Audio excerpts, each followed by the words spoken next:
ಭಕ್ತರಿಗೆಲ್ಲ ನಮಸ್ಕಾರಗಳು.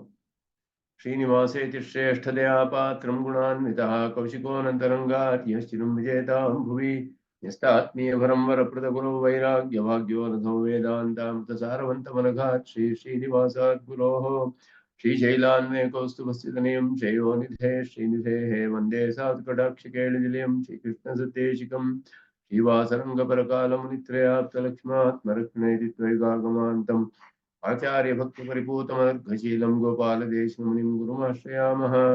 नारायणाख्यतिराजपदाब्जभृङ्ग श्रीवास योगी गुरुणार्पितपारमीशे भक्त्यादिपूर्णवरदारिकृपात्तचिह्नं श्रीश्रीनिवासमुनिवर्यमहं प्रपद्ये।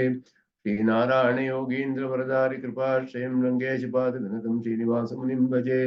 श्रीकृष्ण ब्रह्मतन्त्रोत्तम गुरुकरुणावाप्तचक्राङ्कभाष्यं वैराग्याचारवार्धौ वर्धपदमुखे लक्ष्मणेऽन्यस्तभारम् श्रीवागीशात्ततुर्यं षडर्पयतिराड्वेदचूडार्यमूर्तिं नूत्नं श्रीरङ्गनाथं कलिर्पुमनगं ब्रह्मतन्त्रं श्रयामः। श्रीतुरगवदनपादौ सन्ततपरिचरणमात्र परमार्थः येतु श्रीमानभिनवरङ्गेन्द्र ब्रह्मतन्त्रपरकालः। श्रीमान् वेङ्कटनाथार्यः कवितार्किकेसरी वेदान्ताचार्यवत्यो मे सन्निधत्तां सदा हृदि यो नित्यमच्युतपदां जयुग्मरुक्मं व्यामोहतः सरिद्राणि मेने अस्मद्गुरोर्भगवतोऽस्य देकसिन्धो रामानुजस्य चरणौ शरणं प्रपद्ये। इन्दगतभाष्यार्थाय व्याख्यानेन दर्शिताः वरं सुदर्शनार्यं तं वन्दे कुरकुलाधिपं वरदं दुरदाद्रीशं श्रीनिधिं करुणानिधिं शरण्यं शरणं यामि प्रणतार्तिहरं हरिं बहिरन्तस्तमश्चेदी ज्योतिर्वन्दे सुदर्शनं येनाव्याहतसङ्कल्पं सुलक्ष्मीधरं विदुः सम्यङ् न्यायकलापेन महता भारतेन चापबृमितवेदाय नमो व्यासाय विष्णवे तस्मै रामानुजार्याय नमः परमयोगिने श्रुतिस्मृतिसूत्राणां तद्विरमशीर्षमते वन्देऽहं वरदार्यं तं वत्साभिजनभूषणं भाष्यामृतप्रधानाद्यः सञ्जीवयति मामपि प्रपद्ये प्रणवाकारं भाष्यं रङ्गमिवापरं परस्य ब्रह्मणो यत्र शेषित्वं स्फुटमीक्ष्यते उद्यन्तेषु श्रुतं भाष्ये मतं ध्यातं मृदं भुजे लक्ष्मीपतिं प्रपद्येऽहं दुष्टं श्रीरङ्गधामनि प्रमाणञ्च प्रमेयञ्च प्रमातारश्च सात्विकाः जयन्तु क्षपितारिष्टं सह सर्वत्र सर्वदा अविसृता सुगम्भीरा रामार्जमुनेर्गिरः दर्शयन्तु प्रसादेन सम्भावकिलं दृढम् श्रीरङ्गेशाज्ञया लब्धव्याससंज्ञं सुदर्शनं वाचा विजयेन पुत्रं भाष्यभक्तिरचूचरत् गुरुभ्योऽर्थशब्दैः तत्प्रयुक्तैश्च योजितः सौकर्याय बुभुत्सोनां सङ्कलय्य प्रकाश्यते कृत्स्नं वेत्ति भाष्यार्थं सुधांश स्थिते गतिः आढ्यैः काकणिके वैशा नोपेक्ष्या भाष्यवित्तमैः भाष्यं चेद्विवृणोत्सैम्यधिपतिर्व्याख्यानमाचां तथा गाम्भीर्यादनवस्थितिर्मितमतिः दूरे जिनस्तद्गिराम् प्रष्टव्यः कथमीश्वरः सैनः प्रत्यक्षरूपो दृशां तद्भाष्यं स च भाष्यकृते स च हरिः सम्यक् प्रसीदन्तु नः। ॐ शन्नो मित्रशं वरुणः शन्नो भगवद्वर्यमा शन्न इन्द्रो बृहस्पतिः शन्नो विष्णुरुक्रमः नमो ब्रह्मणे नमस्ते वायो त्वमेव प्रत्यक्षं ब्रह्मासि त्वमेव प्रत्यक्षं ब्रह्म वदिष्यामि ऋतं वदिष्यामि सत्यं वदिष्यामि तन्मामवतु तद्वक्तारमवतु अवतु माम् अवतु वक्तारम्। ॐ शान्ति शान्ति शान्तिः। अखिलभुवनजन्मस्थेम भुङ्गादिलीलेवनतविधभूतव्रातरक्षैकदीक्षे शिरसि विदीप्ते ब्रह्मणि श्रीनिवासे भवतु मम परस्मिन् चमुषी भक्तिरूप पाराशर्यवच सुधामुपनिषद्दुग्धाब्धिमध्योद्धृतां संसाराग्निविदीपनं विभगतप्राणात्मसञ्जीविनीं पूर्वाचार्यसुरक्षितां बहुमतिव्याघातदूरस्थिताम् आनीतान्तु निजाक्षरैः सुमनसो भौमाः पिबन्त्वन्वहम्। श्रीमते रामानुजाय नमः।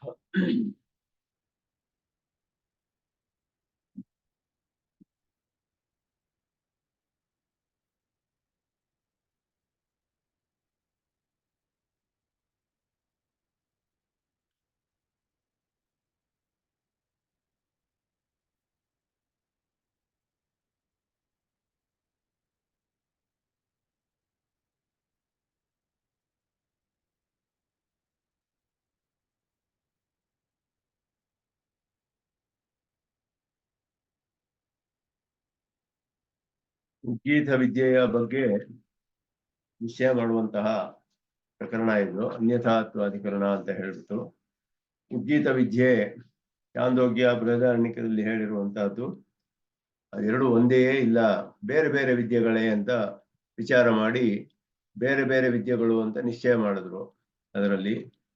ಅದರಲ್ಲಿ ಕಾರಣ ಹೇಳುವಾಗ ಪ್ರಕರಣ ಭೇದವೂ ಇದೆ, ಉಪಾಸ್ಯದಲ್ಲಿ ಭೇದವಿದೆ. ಛಾಂದೋಗ್ಯ ಉಪದೇಶದಲ್ಲಿ ಬರೀ ಉದ್ಗೀತದ ಅವಯವವಾದ ಪ್ರಣವದಲ್ಲಿ ಮಾತ್ರವೇ ಪ್ರಾಣ ದೃಷ್ಟಿಯನ್ನು ಮಾಡಬೇಕು ಅಂತ ಹೇಳಿರೋದು. ಬೃಹದಾರಣ್ಯಕ ಉಪನಿಷತ್ತಿನಲ್ಲಿ ಕೃತ್ಸ್ನವಾದ ಉದ್ಗೀತ, ಪೂರ್ಣವಾದ ಉದ್ಗೀತದಲ್ಲಿ ಉದ್ಗಾತಾವಿನಲ್ಲಿ ಅವನು ಅದರಲ್ಲಿ ಸೇರಿದ್ದಾನೆ. ಉದ್ಗಾತಾವಿನಲ್ಲಿ ದೃಷ್ಟಿ ಮಾಡಬೇಕು ಅಂತ ಹೇಳಿ ಉಪಾಸನೆ ಹೇಳಲ್ಪಟ್ಟಿದೆ.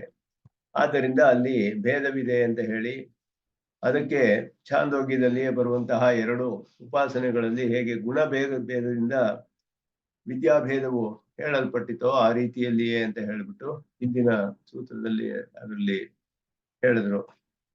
ನವ ಅಂತ ಹೇಳ್ಬಿಟ್ಟು ಪ್ರಕರಣ ಭೇದಾತೆ ಪರೋವರಿಯಸ್ತ್ವಾದಿರತೆ ಅಂತ ಹೇಳ್ಬಿಟ್ಟು ಅದರಲ್ಲಿ ನಿಶ್ಚಯ ಮಾಡಿದ್ರು.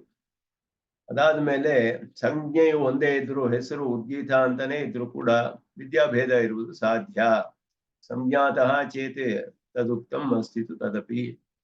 ಈ ಸಂಜ್ಞೆ ಒಂದೇ ಇರೋದ್ರಿಂದ ಅತಃ ವಿದ್ಯೈಕ್ಯ ಹೇಳ್ಬೇಕು ಅದು ಉಕ್ತಂ ಅಂತ ಹೇಳಿದ್ರೆ, ಅದಕ್ಕೆ ಹೇಳಿದ್ರೆ ವಿದ್ಯೈಕ್ಯ ಉಕ್ತಂ ಚೇತೆ ಹೇಳಿದ್ರೆ ಉದ್ಗೀತ ವಿದ್ಯಾ ಅಂತ ಸಂಜ್ಞಾ ಒಂದೇ ಇದೆ, ಆದ್ದರಿಂದ ವಿದ್ಯೆ ಒಂದೇ ಅಂತ ಹೇಳ್ಬೇಕು ಅಂದ್ರೆ ಸಂಜ್ಞೆ ಐಕ್ಯ ಇದ್ರು ಒಂದೇ ಹೆಸರು ಇದ್ರೂ ಕೂಡ ವಿದ್ಯಾಭೇದವು ಇರುವುದು ಕಂಡು ಬರುತ್ತೆ.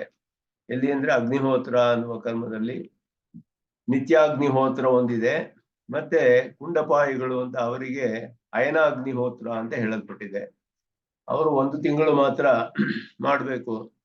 ಒಂದು ಯಾಗ ಮಾಡುವಾಗ ವರ್ಷದಲ್ಲಿ ಅವರಿಗೆ 1 ತಿಂಗಳು ಮಾತ್ರ ಅಗ್ನಿಹೋತ್ರ ಮಾಡಬೇಕು ಅಂತ ಹೇಳಲ್ಪಟ್ಟಿದೆ. ಅದರಿಂದ ನಿತ್ಯಾಗ್ನಿಹೋತ್ರ ಬೇರೆ ಆಯ್ತು, ಅಯನಾಗ್ನಿಹೋತ್ರ ಬೇರೆ ಆಯ್ತು.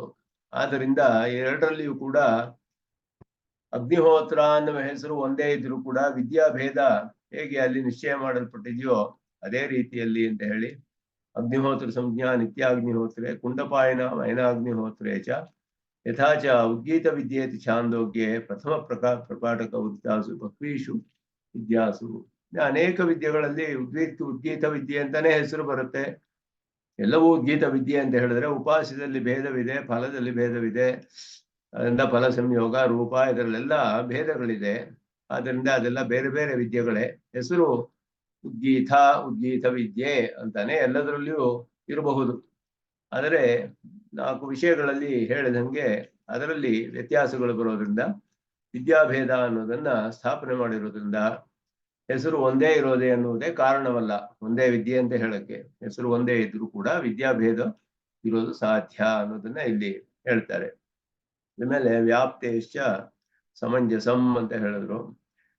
ಛಾಂದೋಗ್ಯೆ ಪ್ರಥಮ ಪ್ರಪಾಠಕ್ಕೆ ಉತ್ತರಾಸು ಅಪಿ ವಿದ್ಯಾಸು ಉದ್ಗೀತ ಅವಯವಸ್ಯ ಪ್ರಣವಸ್ಯ ಪ್ರಥಮ ಪ್ರಸ್ತುತಸ್ಯ ಉಪಾಸ್ಯತ್ವೇನ ವ್ಯಾಪ್ತೇಶ್ಚ. ಉದ್ಗೀತದ ಒಂದು ಅವಯವ ಅದರಲ್ಲಿ ಅದು ಪ್ರಣವ ಅಂತ ಹೇಳುವಂತದ್ದು ಒಂದು ಭಾಗ ಉದ್ಗೀತದಲ್ಲಿ. ಆ ಪ್ರಣವು ಅದರನ್ನು ಕುರಿತು ಅನೇಕ ಅದುವೇ ಉಪಾಸ್ಯ ಅಂತ ಹೇಳಿ ಆರಂಭದಲ್ಲಿಯೇ ಪ್ರಣವದ ಉಪಾಸ್ಯವನ್ನು ಹೇಳಿದೆ. ಅನ್ನ ಏತದಕ್ಷರಂ ಗೀತಂ ಉಪಾಸೀತ ಅಂತ ಹೇಳ್ಬಿಟ್ಟು ಅದೇ ರೀತಿಯಲ್ಲಿ ಅದರಲ್ಲಿ ಮಧ್ಯದಲ್ಲಿ ಬರುವಂತಹದ್ದು ಕೂಡ ಮಧ್ಯದಲ್ಲಿಯೂ ಕೂಡ ಅದರಲ್ಲಿ ತದ್ಧದೇವ ಉದ್ಗೀತಮಾಜಹ್ರುಹು ಅಂತ ಹೇಳ್ಬಿಟ್ಟು ಉದ್ಗೀತ ಶಬ್ದದು ಪ್ರಣವ ವಿಷಯತ್ವಮೇವ ಸಮಂಜಸಂ.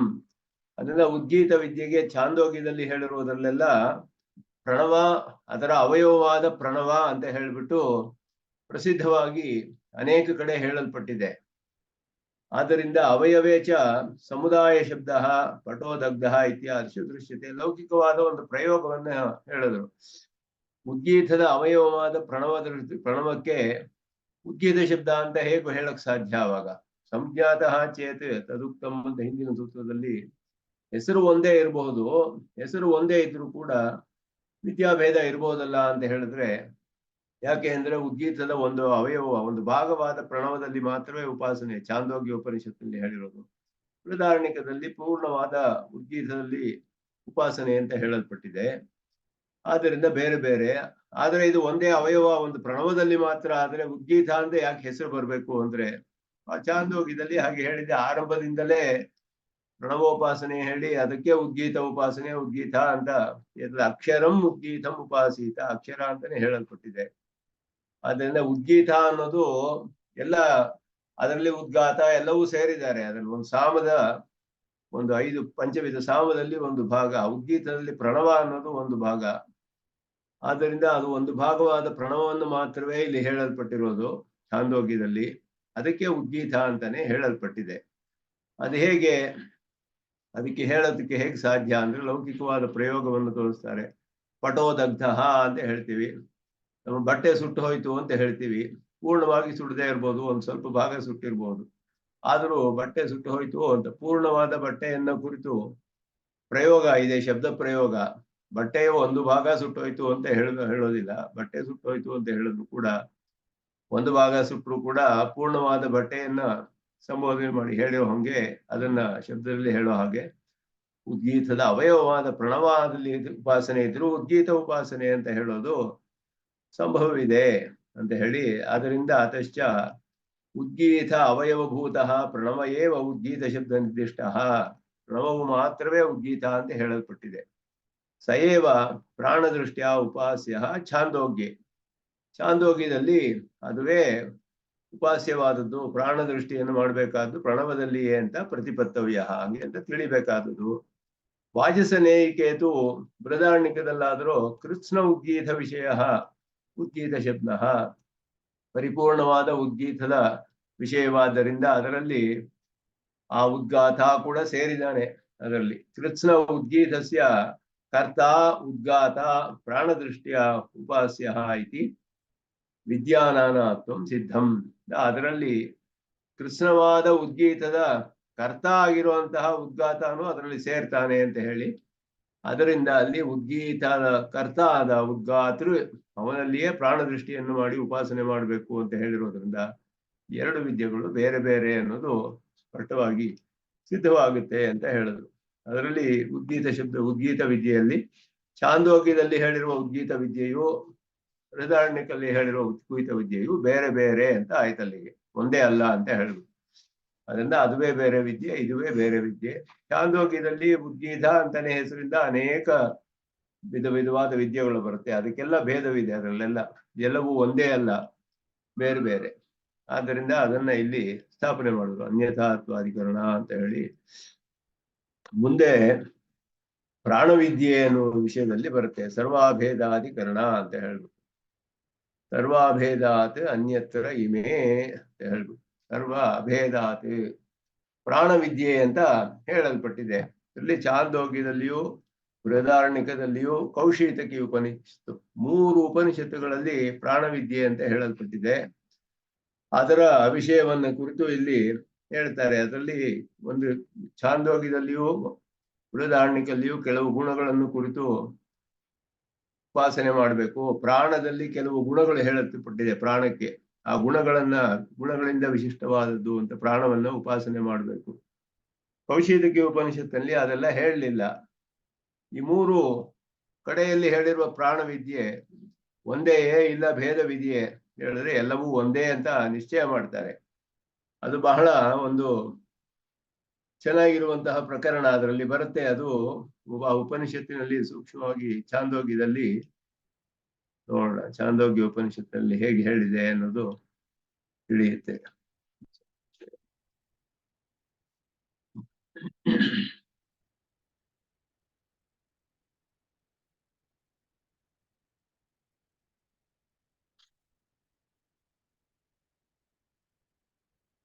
ಛಾಂದೋಗ್ಯದಲ್ಲಿ ಹೇಳೋದಕ್ಕಿಂತ ಇದರಲ್ಲಿ ಸ್ವಲ್ಪ ಹೊಸ ವಿಷಯಗಳು ಕೂಡ ಬೃಹದಾರಣ್ಯಕ ಉಪನಿಷತ್ತಿನಲ್ಲಿ ಹೇಳಲ್ಪಟ್ಟಿದೆ.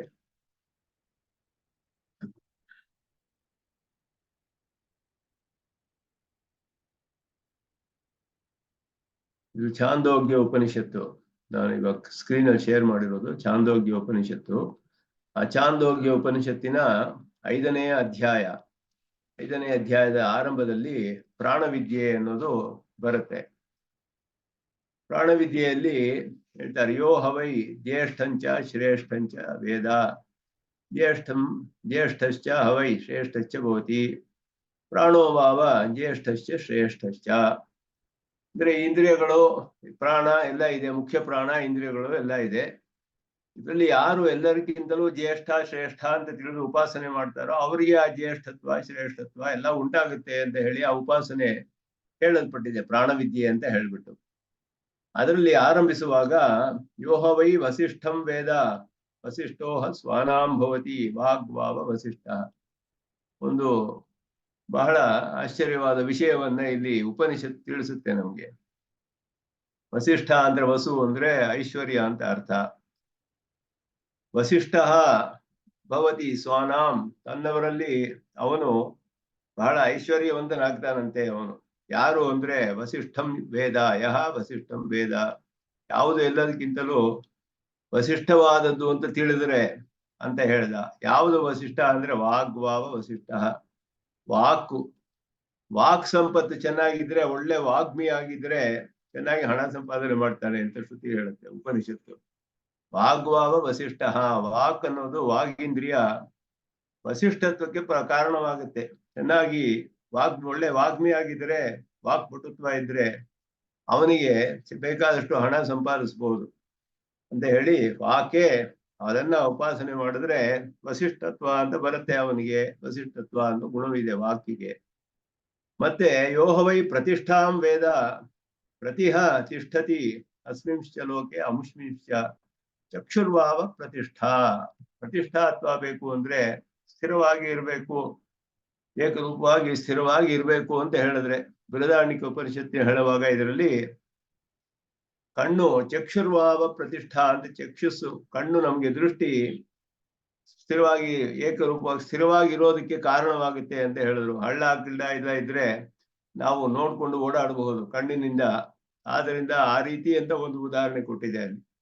ಪ್ರತಿಷ್ಠೆ ಬರಬೇಕು ಅಂತ ಹೇಳಿದ್ರೆ ಒಳ್ಳೆ ಸ್ಥಿರವಾಗಿ ಲೋಕದಲ್ಲಿ ಇರಬೇಕು ಅಂತ ಹೇಳಿದ್ರೆ, ಈ ಲೋಕದಲ್ಲಿ ಆ ಲೋಕದಲ್ಲಿಯೋ ಕಣ್ಣು ಮುಖ್ಯವಾದದ್ದು, ಕಣ್ಣಿನಿಂದ ಪ್ರತಿಷ್ಠೆ ಉಂಟಾಗುತ್ತೆ ಅಂತ ಹೇಳಿ. ಮತ್ತೆ ಯೋಹವೈ ಸಂಪದಂ ವೇದ ಸಂಹಾಸ್ಮೈ ಕಾಮಾಹ ಪದ್ಯಂತೆ, ಸಂಹಾಸ್ಮೈ ಕಾಮಾಹ ಪದ್ಯಂತೆ ದೇವಾಶ್ಚ ಮಾನುಷಾಶ್ಚ ಶ್ರೋತ್ರಂ ವಾವ ಸಂಪತ್ತು. ಯಾರಿಗೆ ಸಂಪತ್ತು ಉಂಟಾಗಬೇಕೋ, ಸಂಪತ್ತು ಯಾರಿಗೆ ಉಂಟಾಗಬೇಕು ಅವನು ಯಾವುದು ಸಂಪತ್ ಅನ್ನು ಉಳ್ಳದೋ ಅದನ್ನ ಉಪಾಸನೆ ಮಾಡಬೇಕು. ಶ್ರೋತ್ರೇಂದ್ರಿಯ ಸಂಪತ್ತನ್ನು ಉಳ್ಳದು ಅಂತ ಹೇಳ್ತು. ಯಾಕೆ ಅಂತ ಹೇಳಿದ್ರೆ ಬೃಹದಾರಣ್ಯಕದಲ್ಲಿ ತಿಳಿಸುತ್ತೆ ಇದನ್ನ. ಬೃಹದಾರಣ್ಯಕ ಉಪನಿಷತ್ತಿನಲ್ಲಿ ಇದೇ ಪ್ರಕರಣ ಅದು ಹೇಗೆ ಬಂದಿದೆ ಅಂತ ಹೇಳಿದ್ರೆ, ಬೃಹದಾರಣ್ಯಕ ಉಪನಿಷತ್ತನ್ನು ಸ್ವಲ್ಪ ಶೇರ್ ಮಾಡ್ತೀನಿ. 6ನೇ ಅಧ್ಯಾಯದಲ್ಲಿ ಬರುತ್ತೆ. ಬೃಹದಾರಣ್ಯಕಲ್ಲಿ ಉಪನಿಷತ್ತಿನಲ್ಲಿ ಹೇಳುವಾಗ ಪ್ರತಿಷ್ಠೆಗೆ ಎಲ್ಲ ಹೇಳಿ ಸಮೇಚ ದುರ್ಗೇಚ ಪ್ರತಿಷ್ಠತಿ, ಇದು ಬೃಹದಾರಣ್ಯಕ ಉಪನಿಷತ್ತು ನಾನು ತೋರಿಸ್ತಾ ಇರೋದು. ಸಮವಾಗಿದ್ರು ಹಳ್ಳ ಕೊಳ್ಳ ಇದ್ರು ಎಲ್ಲ ಅವನು ಸರಿಯಾಗಿ ನೇರವಾಗಿ ನಡ್ಕೊಂಡು ಹೋಗ್ತಾನೆ ಕಣ್ಣಿದ್ರೆ ಅಂತ, ಹಾಗೆ ಪ್ರತಿಷ್ಠಾತ್ವ ಬರುತ್ತೆ. ಸಂಪತ್ತು ಅನ್ನೋವಾಗ ಹೇಳುತ್ತೆ ಪದ್ಯತೆ ಕಾಮಂ ಕಾಮಯತೆ ಶ್ರೋತ್ರಂ ವೈ ಸಂಪತ್ ಶ್ರೋತ್ರೇ ಹಿಮೆ ಸರ್ವೇ ವೇದಾಹ ಅಭಿಸಂಪನ್ನಾಹ ಸಗಂಹಾಸ್ಮೈ ಪದ್ಯತೆ ಎಂ ಕಾಮಂ ಕಾಮಯತೆ ಏವಂ ವೇದ. ಬೃಹದಾರಣ್ಯಕ ಉಪನಿಷತ್ತು. ಇದರಲ್ಲಿ ಆ ವಿಷಯವು ಬಹಳ ಚೆನ್ನಾಗಿ ಹೇಳಲ್ಪಟ್ಟಿದೆ. ಚಾಂದೋಗ್ಯದಲ್ಲಿ ಸುಲಭವಾಗಿದೆ, ಅದಕ್ಕೆ ಅದನ್ನು ಶೇರ್ ಮಾಡ್ತಾ ಇದ್ದೀನಿ ನಾನು. ಬೃಹದಾರಣ್ಯಕದಲ್ಲಿ ಹೇಳುವಾಗ ಸಂಪತ್ತು ಒಂದು ಬರುವಾಗ ಶ್ರೋತ್ರೇಂದ್ರಿಯಕ್ಕೆ ಅದಕ್ಕೆ ಏನು ಸಂಬಂಧ ಅಂದ್ರೆ ವೇದಾಧ್ಯಯನ, ವೇದನ್ನ ಅಧ್ಯಯನ ಶ್ರೂಯತೆ ನಿತ್ಯಂ ಇತಿ ಶ್ರುತಿ. ಶ್ರವಣದಿಂದಲೇ ಆಚಾರ್ಯ ಉಚ್ಚಾರಣ ಅನುಚ್ಚಾರಣ ಪೂರ್ವಕವಾಗಿ ತಿಳಿಯೋದು, ಶ್ರೋತ್ರೇಂದ್ರಿಯದಿಂದಲೇ ವೇದವನ್ನು ಕಲಿಸ್ಕೊಳ್ಳೋದು, ಅಧ್ಯಯನ ಕೇಳಿ ಕಲಿಯುವಂತಹದ್ದು. ವೇದಾಧ್ಯಯನ ಮಾಡಿದ್ರೆ ಯಾವ ಕಾಸೆಗಳು ಬೇಕಾದ್ರೂ ಪೂರೈಸ್ಕೊಳ್ಬಹುದಂತೆ. ಕಾಮಂ ಕಾಮಯತೆ, ಎಲ್ಲವೂ ಅವನಿಗೆ ಸಿಕ್ಕಿಬಿಡುತ್ತೆ. ಆದ್ದರಿಂದ ಸಂಪತ್ತಿಗೆ ಕಾರಣವಾದದ್ದು ಶ್ರೋತ್ರೇಂದ್ರಿಯ. ಅದನ್ನು ಉಪಾಸನೆ ಮಾಡಿದ್ರೆ ಸಂಪತ್ತು ಉಂಟಾಗುತ್ತೆ ಅವನಿಗೆ, ಸಂಪತ್ತು ಅನ್ನೋದು ಹೇಳಿ. ನಂತರ ಯೋವ ಆಯತನಂ ವೇದ ಆಯತನವಾನ್ ಹಸ್ವಾನ ಆಯತನಂ ಹಸ್ವಾನಾಂ ಭವತಿ ಮನೋಹವ ಆಯತನಂ. ಯಾರು ಆಶ್ರಯ ಅನ್ನೋದು ಹೇಳೋದು, ಮನಸ್ಸು ಎಲ್ಲಾ ಸಂಕಲ್ಪಗಳಿಗೂ ಆಶ್ರಯವಾಗಿರೋದ್ರಿಂದ ಮನಸ್ಸನ್ನವನ್ನ ಅವನು ಧ್ಯಾನ ಮಾಡಿದ್ರೆ ಎಲ್ಲಕ್ಕೂ ಅವನ ಆಶ್ರಯನಾಗ್ತಾನೆ ಅಂತ ಹೇಳಿದೆ. ಈ ರೀತಿ ಬೇರೆ ಬೇರೆ ಇಂದ್ರಿಯಗಳಿಂದ ಉಪಾಸನೆ ಮಾಡಿದ್ರೆ ಬೇರೆ ಬೇರೆ ಫಲ ಅವನಿಗೆ ಆಯಾ ಇದೆಲ್ಲ ಉಂಟಾಗುತ್ತೆ ಅಂತ ಹೇಳಿದೆ. ವಸಿಷ್ಠತ್ವ ವಸಿಷ್ಠ ಪ್ರತಿಷ್ಠೆ ಮತ್ತೆ ಸಂಪತ್ತು ಆಯತನ ಇದೆಲ್ಲ ಅವನಿಗೆ ಉಂಟಾಗುತ್ತೆ ಅಂತ ಹೇಳ್ಬಿಟ್ಟು, ಆಗ ಆ ಇಂದ್ರಿಯಗಳೆಲ್ಲ ಒಂದು ಪೈಪೋಟಿ ಮಾಡೋದು. ಅತಃ ಪ್ರಾಣಾಹ ಅಹಂ ಶ್ರೇಯಸಿ ವ್ಯೂದಿರೆ ಅಹಂ ಶ್ರೇಯಾನ್ ಅಹಂ ಅಸ್ಮಿ ಅಹಂ ಶ್ರೇಯಾನ್ ಅಸ್ಮಿ, ನಾನೇ ಎಲ್ಲರಿಗಿಂತ ಶ್ರೇಷ್ಠ, ನಾನೇ ಎಲ್ಲರಿಗಿಂತ ಶ್ರೇಷ್ಠ ಅಂತ ಇಂದ್ರಿಯಗಳು ಒಂದಕ್ಕೊಂದು ಪರಸ್ಪರ ವಾದ ಮಾಡೋದಂತೆ. ಆಗ ತೇಹ ಪ್ರಾಣಾಹ ಪ್ರಜಾಪತಿಂ ಪಿತರಂ ಏತ್ಯ ಊಚುಹು ಭಗವನ್ ಕಹಾನಃ ಶ್ರೇಷ್ಠ ಇತಿ. ನಮ್ಮಲ್ಲಿ ಯಾರು ಬಹಳ ಶ್ರೇಷ್ಠನಾದವನು ಪ್ರಜಾಪತಿ ಹತ್ರ ಹೋಗಿ ಕೇಳಲ್ವಂತೆ ಎಲ್ಲ ಇಂದ್ರಿಯಗಳು. ತಾನ್ ಹೋವಾಚ, ಅವನು ಹೇಳ್ದ ಪ್ರಜಾಪತಿ, ಯಸ್ಮಿನ್ ಉತ್ಕ್ರಾಂತೆ ಶರೀರಂ ಪ್ರಾಪಿಷ್ಟತರಮಿವ ದೃಶ್ಯೇತ ಸವಹ ಶ್ರೇಷ್ಠ. ಯಾರು ಶರೀರವನ್ನು ಬಿಟ್ಟು ಹೋದ್ರೆ ಅದು ಪಾಪಿಷ್ಟ ತರವಾಗುತ್ತೋ ಆ ಶರೀರ, ಅವನೇ ಅದರ ನಿಮ್ಮಲ್ಲೆಲ್ಲ ಶ್ರೇಷ್ಠ ಅಂತ ಹೇಳ್ತು. ಆವಾಗ ಒಂದೊಂದಾಗಿ ಬಿಟ್ಟು ಹೋಗುತ್ತೆ. ಸಾ ಹವಾಕ್ ಉಚ್ಚಕ್ರಾಮ ಸಾ ಸಂವತ್ಸರಂ ಪ್ರೋಷ್ಯ ಪರ್ಯೇತ್ಯವಾಚ. ವಾಕ್ ಮೊದಲು ಬಿಟ್ಟು ಹೋಯ್ತಂತೆ, ಒಂದು ವರ್ಷ ಬಿಟ್ಟುಕೊಂಡು ಮತ್ತೆ ವಾಪಸ್ ಬಂತು. ಸಂವತ್ಸರಂ ಪ್ರೋಷ್ಯ ಪರ್ಯೇತ್ಯ ಉವಾಚ, ಒಂದು ವರ್ಷ ಬಿಟ್ಟು ತಿರ್ಗಾ ಮತ್ತೆ ಬಂತು. ಕಥಂ ಅಶಕರ್ತ ಕೃತೆ ಮಜ್ಜೀವಿತಂ ಇತಿ, ನನ್ನನ್ನು ಬಿಟ್ಟು ಇರೋದಕ್ಕೆ ಹೇಗೆ ಸಾಧ್ಯವಾಯ್ತು ಇವನಿಗೆ ಅಂತ ಕೇಳ್ತು. ಅವನಿನ್ನು ಬದುಕಿದ್ದ, ಎಲ್ಲ ಮಾಡ್ತಾ ಇದ್ದ ಕೆಲಸಗಳು. ಯಥಾ ಕಲಾವದಂತಹ ಪ್ರಾಣಂತಹ ಪ್ರಾಣೇನ ಪಶ್ಯಂತಹ ಚಕ್ಷುಷಾ ಶೃಣ್ವಂತಹ ಶ್ರೋತ್ರೇಣ ಧ್ಯಾಯಂತೋ ಮನಸೈವ ಮಿತಿ ಪ್ರವೇಶ ವಾಕ್. ಎಲ್ಲ ಹೇಳೋದಂತೆ, ಕಣ್ಣಿಂದ ನೋಡ್ತಿದ್ದ, ಕಿವಿಯಿಂದ ಕೇಳ್ತಿದ್ದ, ಘ್ರಾಣೇಂದ್ರಿಯ ಎಲ್ಲ ಕೆಲಸ ಮಾಡ್ತಿತ್ತು, ಮನಸ್ಸು ಚಿಂತನೆ ಮಾಡ್ತಿತ್ತು, ವಾಕ್ ಒಂದಿರ್ಲಿಲ್ಲ ಅಷ್ಟೇ. ಅವ್ನ ಬಾಳ್ ಮಿಕ್ಕಿದ ಇಂದ್ರಿಯಗಳನ್ನೆಲ್ಲ ಉಪಯೋಗಿಸ್ಕೊಂಡು ಜೀವನ ಮಾಡ್ತಾ ಇದ್ದ. ಸರಿ, ವಾಕು ಬಂದ್ಬಿಡ್ತು ವಾಪಸ್ಸು. ಅದೇ ರೀತಿ ಚಕ್ಷುಸ್ಸು ಒಂದು ವರ್ಷ ಹೋಯ್ತಂತೆ, ಉಚ್ಚಕ್ರಾಮ ಚಕ್ಷುಹು ಆ ಉಚ್ಚಕ್ರಾಮ ಸಂವತ್ಸರಂ ಪ್ರೋಷ್ಯ, ಅದು ಬಂತು. ಕಣ್ಣು ಒಂದು ಕಾಣಿಸ್ತಿರ್ಲಿಲ್ಲ, ಮಿಕ್ಕಿದ್ದೆಲ್ಲ ಕೆಲಸ ಮಾಡ್ತಾ ಇತ್ತಲ್ಲ, ಒಂದ್ ಪಾಟಿಗೆಲ್ಲ ಮಾಡ್ಕೊಂಡು ಹೋಗ್ತಾ ಇದ್ದ ಅಂತ ಹೇಳಿ. ಶ್ರೋತ್ರೇಂದ್ರಿಯ ಹಂಗೆ ಹೋಯ್ತು, ಅದು ಏನೂ ಆಗ್ಲಿಲ್ಲ. ಇವನು ಒಂದು ವರ್ಷ ಅವನ ಪಾಟಿಗೆ ಜೀವನ ಮಾಡ್ತಾ ಇದ್ದ. ಮನಸ್ಸು ಹೋಯ್ತು, ಆದ್ರೂ ಇವನಿಗೆ ಏನಾಗ್ಲಿಲ್ಲ, ಬೇರೆ ಇಂದ್ರಿಯಗಳೆಲ್ಲ ಕೆಲಸ ಮಾಡ್ತಾ ಇತ್ತು. ಸರಿ, ಮನಸ್ಸು ಬಂತು. ಆಗ ಅತಃ ಪ್ರಾಣಃ ಉಚ್ಚಿಕ್ರಮಿಷ್ಯನ್ ಸಯಥಾ ಸುಹಯ ಪಡ್ವೀಷ ಶಂಕೂನ್ ಸಂಖಿದೇವ. ಅದು ಹೇಳ್ತು, ಅದು ಏವಂ ಇತರಾನ್ ಪ್ರಾಣಾನ್ ಸಮಖಿಲಂತಂ ಅಭಿಸಮೇತ್ಯ ಊಚುಹು ಭಗವನ್ನೇಧಿ ತ್ವಂ ನಃ ಶ್ರೇಷ್ಠೋಸಿ ಮೋತ್ಕ್ರಮೀಹಿ ಅಂತ ಎಲ್ಲ ಕೂಗಿದ್ವಂತೆ. ಬಿಟ್ಟು ಹೋಗ್ಬೇಡಪ್ಪ, ಪ್ರಾಣ ಬಿಟ್ಟು ಹೋಗಕ್ಕೆ ಶುರು ಮಾಡಿದಂತೆ. ಶುರು ಮಾಡಿದ ತಕ್ಷಣ ಇವನಿಗೆ ಪಾಪಿಷ್ಟ ತರವಾಗೋಯ್ತು. ಇವನ ದೇಹ ಎಲ್ಲ ಇಂದ್ರಿಯಗಳೆಲ್ಲ ಅವನು ಎಳ್ಕೊಂಡು ಹೋಗಿ ಶುರು ಮಾಡ್ಬಿಡ್ತು. ಪ್ರಾಣದ ಹಿಂದೆ ಎಲ್ಲರೂ ಕೂಗ್ತಂತೆ, ನೀನೇ ಶ್ರೇಷ್ಠ ಹೋಗ್ಬೇಡ ಅಂತ ಕೂಗ್ಕೊಂಡುವಂತೆ ಎಲ್ಲ ಇಂದ್ರಿಯಗಳು. ಆದ್ದರಿಂದ ಅಲ್ಲಿ ಆಗ ಏನಾಯ್ತು ಅಂದ್ರೆ, ಒಂದು ಮುಖ್ಯವಾದ ವಿಷಯ ಇಲ್ಲಿ ತಿಳಿಸೋದು ನಮ್ಗೆ ಈ ಪ್ರಕರಣಕ್ಕೆ ಬೇಕಾದ್ದು.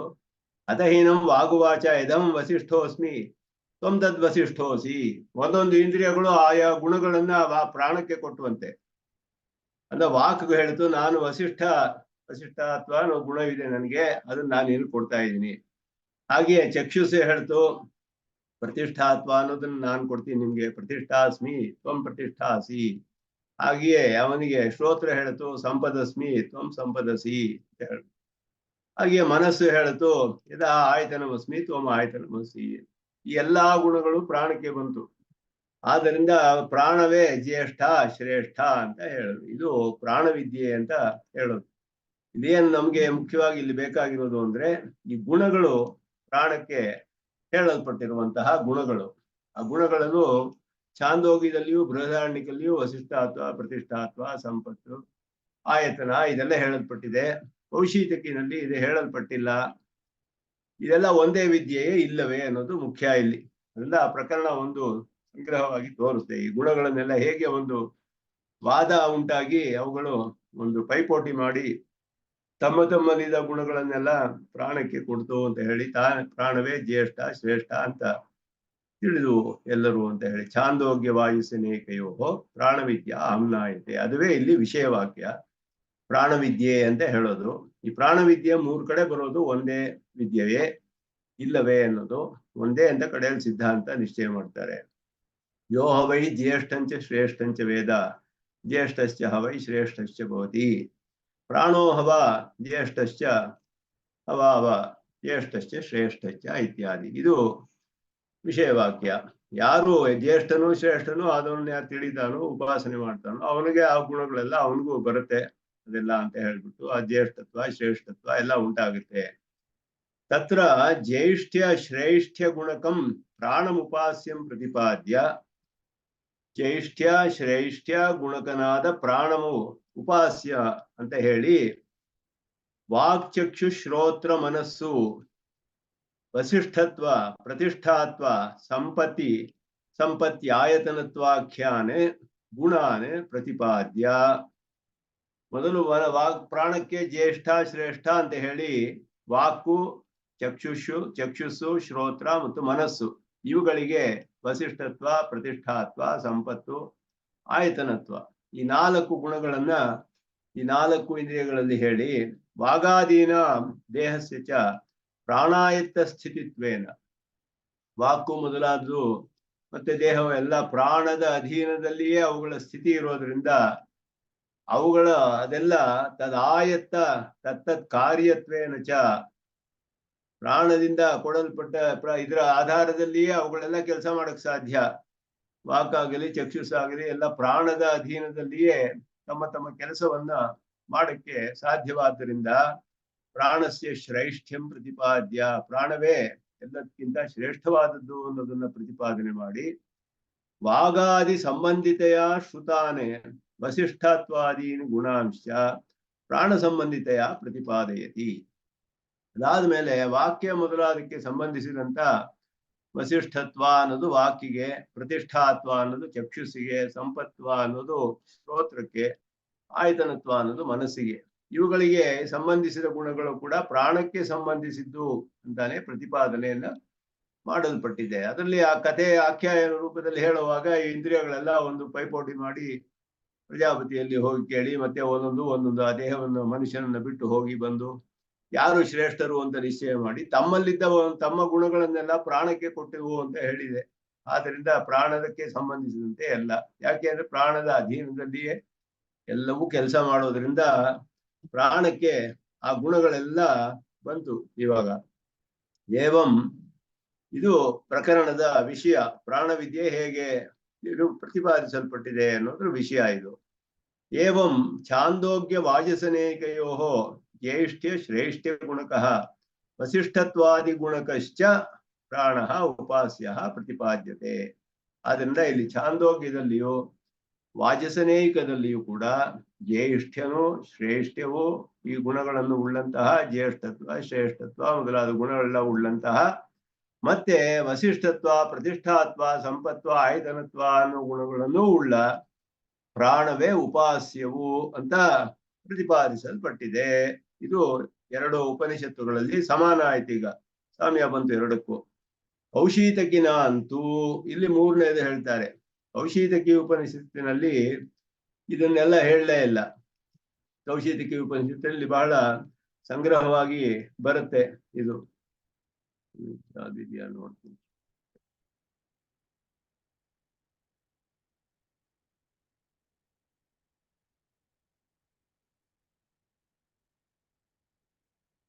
ಕೌಶೀತಕಿ ಉಪನಿಷತ್ತಿನಲ್ಲಿ ಇದು ಕೌಶೀತಕಿ ಉಪನಿಷತ್ತಿನ ಭಾಗ. ಇದರಲ್ಲಿ ಬಹಳ ತುಂಬಾ ಕಡಿಮೆ ಸ್ವಲ್ಪವಾಗಿ ಹೇಳಿದೆ. ಇದರಲ್ಲಿ ಅಥಾತೋ ನಿಶ್ರೇಯಸಾದಾನಂ ಅಂತ ದೇವತಾಹಂ ಶ್ರೇಯಸೇ ವಿದಮಾನ ಅಸ್ಮಾತ್ ಶರೀರಾದುಚ್ಚಕ್ರಮುಹು ಅಂತ ಇದೆ. ಇಂದ್ರಿಯಗಳೆಲ್ಲ ನಾನೇ ಶ್ರೇಷ್ಠ ಅಂತ ಹೇಳಿ ಇದೇ ಶರೀರದಿಂದ ಎಲ್ಲ ಒಂದೊಂದಾಗಿ ಬಿಟ್ಟು ಹೋಯ್ತಂತೆ. ತದ್ಧ ಅಪ್ರಾಣತ ಅಪ್ರಾಣತೆ ಶುಷ್ಕ ದಾರುಭೂತಂ ಶಿಷ್ಯ. ಇಲ್ಲಿ ಬೇರೆ ವಿಧವಾಗಿ ಹೇಳಿದೆ. ಕೌಶೀತಕಿ ಉಪನಿಷತ್ತಿನಲ್ಲಿ ಹೇಳುವಾಗ ಇದೇ ವಿಷಯವನ್ನ ಇನ್ನೊಂದು ರೀತಿಯಲ್ಲಿ ಹೇಳಿದೆ. ಮೊದಲು ಎಲ್ಲ ಇಂದ್ರಿಯಗಳೆಲ್ಲ ಬಿಟ್ಟು ಹೊಟ್ಟೋದ್ವಂತೆ ಶರೀರವನ್ನ, ಏನೂ ಇರ್ಲಿಲ್ಲ ಇವನಿಗೆ. ಆಗ ಶರೀರ ಹೇಗೆ ಬಿದ್ದಿತ್ತು ಅಂದ್ರೆ ಶುಷ್ಕಂ ದಾರುಭೂತಂ ಶಿಷ್ಯೇ, ಒಣಗಿದ ಮರದ ಕಟ್ಟೆಯಂತೆ ಬಿದ್ದಿತ್ತು ಶರೀರ ಅಂತ ಹೇಳಿದ್ರು. ಅಪ್ರಾಣತೆ, ಪ್ರಾಣವು ಬಹಳ ಸೂಕ್ಷ್ಮವಾಗಿತ್ತು. ಪ್ರಾಣವೇ ಇಲ್ಲದೆ ಹೋದ್ರೆ ಬದುಕೇ ಇರೋದಿಲ್ವಲ್ಲ, ಸೂಕ್ಷ್ಮವಾದ ಪ್ರಾಣ ಇತ್ತು. ಒಳ್ಳೆ ಒಣಗಿದ ಮರದ ಕಟ್ಟೆಯಂತೆ ಬಿದ್ದಿತ್ತು ಈ ಶರೀರ. ಆಗ ಅಥ ಏನತ್ ವಾಕ್ ಪ್ರವಿವೇಶ, ವಾಕ್ ಪ್ರವೇಶ ಮಾಡ್ತಂತೆ ಶರೀರಕ್ಕೆ. ತತ್ ವಾಚಾ ವದತಿ ಶಿಷ್ಯ ಏವ, ವಾಕಿನ ಮಾತಾಡ್ಕೊಂಡು ಇತ್ತಂತೆ ಹಾಗೆ ಶರೀರ. ಚಕ್ಷುಸ್ಸು ಬಂತಂತೆ ಒಳಗಡೆ, ಚಕ್ಷು ಪ್ರವೇಶ. ವಾಚಾ ವದತೆ ಚಕ್ಷುಷಾ ಪಶ್ಯನ್ನೇ ಶಿಷ್ಯ ಏವ, ಬಾಯಿಂದ ಮಾತಾಡ್ಕೊಂಡು ಕಣ್ಣಿಂದ ನೋಡ್ಕೊಂಡು ಹಾಗೆ ಬಿದ್ದಿತ್ತು ಶರೀರ. ಅಥ ಏತತ್ ಶ್ರೋತ್ರಂ ಪ್ರವೇಶ, ಎಲ್ಲ ಬಂದ್ರೆ ಶಿಷ್ಯ ಏವ ಅಂತ ಹೇಳ್ತಾರೆ. ಹಾಗೆಯೇ ಬಿದ್ದಿತ್ತಂತೆ ಕಟ್ಟೆಯಂತೆ. ಆದ್ರೆ ಒಂದೊಂದು ವ್ಯಾಪಾರ ನಡೀತಾ ಇತ್ತು. ವಾಕ್ ಬಂದ ತಕ್ಷಣ ಮಾತಾಡಿ ಶುರು ಮಾಡ್ತಂತೆ ಶರೀರದಲ್ಲಿ. ಇಲ್ಲೊಂದು ಕಣ್ಣು ಬಂತು.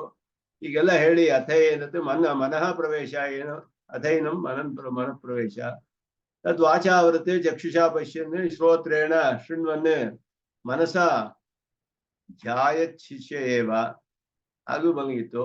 ಅಥ ಏನತ್ತೆ ಪ್ರಾಣ ಪ್ರವೇಶ, ಪ್ರಾಣವು ಪೂರ್ಣವಾಗಿ ಪ್ರವೇಶ ಮಾಡ್ತು. ಮೊದಲು ಪ್ರಾಣ ಇತ್ತು ಅಂತಾನೆ ಅರ್ಥ ಮಾಡ್ಕೊಳ್ಬೇಕು ಅಂತ ವ್ಯಾಖ್ಯಾನ ಮಾಡ್ತಾರೆ. ತಥೇವ ಸಮುತ್ತಸ್ಥೌ, ಪ್ರಾಣ ಬಂದ ತಕ್ಷಣ ಎದ್ದು ಕೂತ್ಕೊಂಡ್ಬಿಟ್ನಂತೆ ಅವನು. ಅಲ್ಲಿವರೆಗೂ ಏನು ಮಾಡಲಿಲ್ಲ, ಇಂದ್ರಿಯಗಳು ಮಾಡ್ತಿದ್ದ ಕೆಲಸ ಮಾತ್ರನೇ ಮಾಡ್ತಾ ಇದ್ರು. ತಾವಾ ಏತಾಹ ಸರ್ವಾ ದೇವತಾಹ ಪ್ರಾಣೇ ನಿಶ್ರೇಯಸಂ ವಿದಿತ್ವ, ಪ್ರಾಣವೇ ಎಲ್ಲದಕ್ಕಿಂತ ಶ್ರೇಷ್ಠವಾದದ್ದು ಅಂತ ಹೇಳಿ ಈ ಇಂದ್ರಿಯಗಳೆಲ್ಲ ತಿಳ್ಕೊಂಡು ಪ್ರಾಣಮೇವ ಪ್ರಜ್ಞಾತ್ಮಾನಂ ಅಭಿಸಂಭೂಯ ಸಹ ಏವ ಏತೈಹಿ ಸರ್ವೈಹಿ ಅಸ್ಮಾತ್ ಶರೀರ. ಇದು ಈ ರೀತಿ ಹೇಳಿದೆ. ಇದು ಪ್ರಾಣವಿದ್ಯೆ, ಕೌಶೀತಕಿ ಉಪನಿಷತ್ತಿನಲ್ಲಿ ಬರುವಂತಹ ಪ್ರಾಣವಿದ್ಯೆ. ಇದಕ್ಕೆ ಉತ್ತಮ ಸ್ವಾಮಿಗಳು ಬರೆಯುವಾಗ ಇದು ಹೇಳ್ತಾರೆ. ಇಲ್ಲಿ ಛಾಂದೋಗ್ಯ ಬೃಹದಾರಣ್ಯಕ ಆದಿ ಪ್ರಸಿದ್ಧ ಪ್ರಾಣ ಪ್ರಾಧಾನ್ಯವಾದ ಇಹ ಅಪಿ ಕ್ರಿಯತೆ.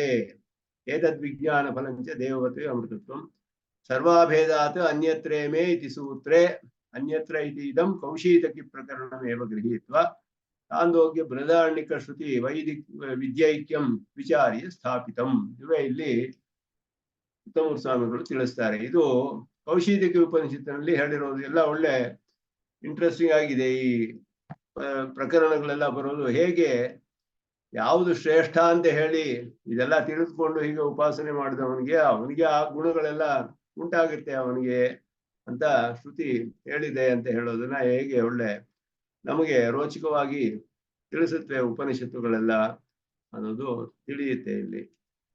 ಇದು 3 ಪ್ರಕರಣಗಳಲ್ಲಿ ಬರುವ ಪ್ರಾಣವಿದ್ಯೆ: ಛಾಂದೋಗ್ಯ, ಬೃಹದಾರಣ್ಯಕ, ಕೌಶೀತಕಿ. ಸಂಗ್ರಹವಾಗಿ ಸ್ವಲ್ಪ ಹಾಗೆಯೇ ನೋಡಿದ್ವಿ ಅದನ್ನು. ಅಂದ್ರೆ ಛಾಂದೋಗ್ಯದಲ್ಲಿಯೂ ಬೃಹದಾರಣ್ಯಕದಲ್ಲಿಯೂ ವಸಿಷ್ಠತ್ವ, ಪ್ರತಿಷ್ಠಾತ್ವ, ಸಂಪತ್ವ, ಆಯತನತ್ವ ಎಲ್ಲ ಗುಣಗಳು ಹೇಳಿದೆ. ಶ್ರೇಷ್ಠನೂ ಜ್ಯೇಷ್ಠನೂ ಆದ ಪ್ರಾಣನನ್ನ ಈ 4 ಗುಣಗಳು ವಾಕು, ಚಕ್ಷುಸು, ಶ್ರೋತ್ರ, ಮನಸ್ಸಿಗೆ ಸಂಬಂಧಿಸಿದ ಈ 4 ಗುಣಗಳೊಡನೆ ಉಪಾಸನೆ ಮಾಡಬೇಕು ಅಂತ 2 ಉಪನಿಷತ್ತಿನಲ್ಲಿ ಹೇಳಿದೆ. ಕೌಶೀತಕಿನಲ್ಲಿ ಕೌಶೀತಕಿನಾಂತು ಪ್ರಾಣವಿದ್ಯಾಯಾಂ ತಥೈವ ಜ್ಯೇಷ್ಠ ಶ್ರೇಷ್ಠ ಗುಣಕಃ ಪ್ರಾಣಃ ಉಪಾಸ್ಯ ಪ್ರತಿಪಾದಿತಃ. ಜ್ಯೇಷ್ಠವೂ ಶ್ರೇಷ್ಠನೂ ಆದ ಪ್ರಾಣವೇ ಉಪಾಸ್ಯವಾದದ್ದು ಅಂತ ಅಲ್ಲಿಯೂ ಹೇಳಿದೆ. ಆದರೆ ನ ಪುನಃ ವಸಿಷ್ಠತ್ವಾದಯೋ ಭಾಗಾದಿ ಸಂಬಂಧಿನಃ ಗುಣಾಃ ಪ್ರಾಣ ಸಂಬಂಧಿತೆಯ ಪ್ರತಿಪಾದಿತಾಃ. ವಸಿಷ್ಠತ್ವ, ಪ್ರತಿಷ್ಠಾತ್ವ ಎಲ್ಲ ಹೇಳಿಲ್ಲ ಪ್ರಾಣಕ್ಕೆ ಸಂಬಂಧಿಸಿದಂತೆ ಕೌಶೀತಕಿ ಉಪನಿಷತ್ತಿನಲ್ಲಿ.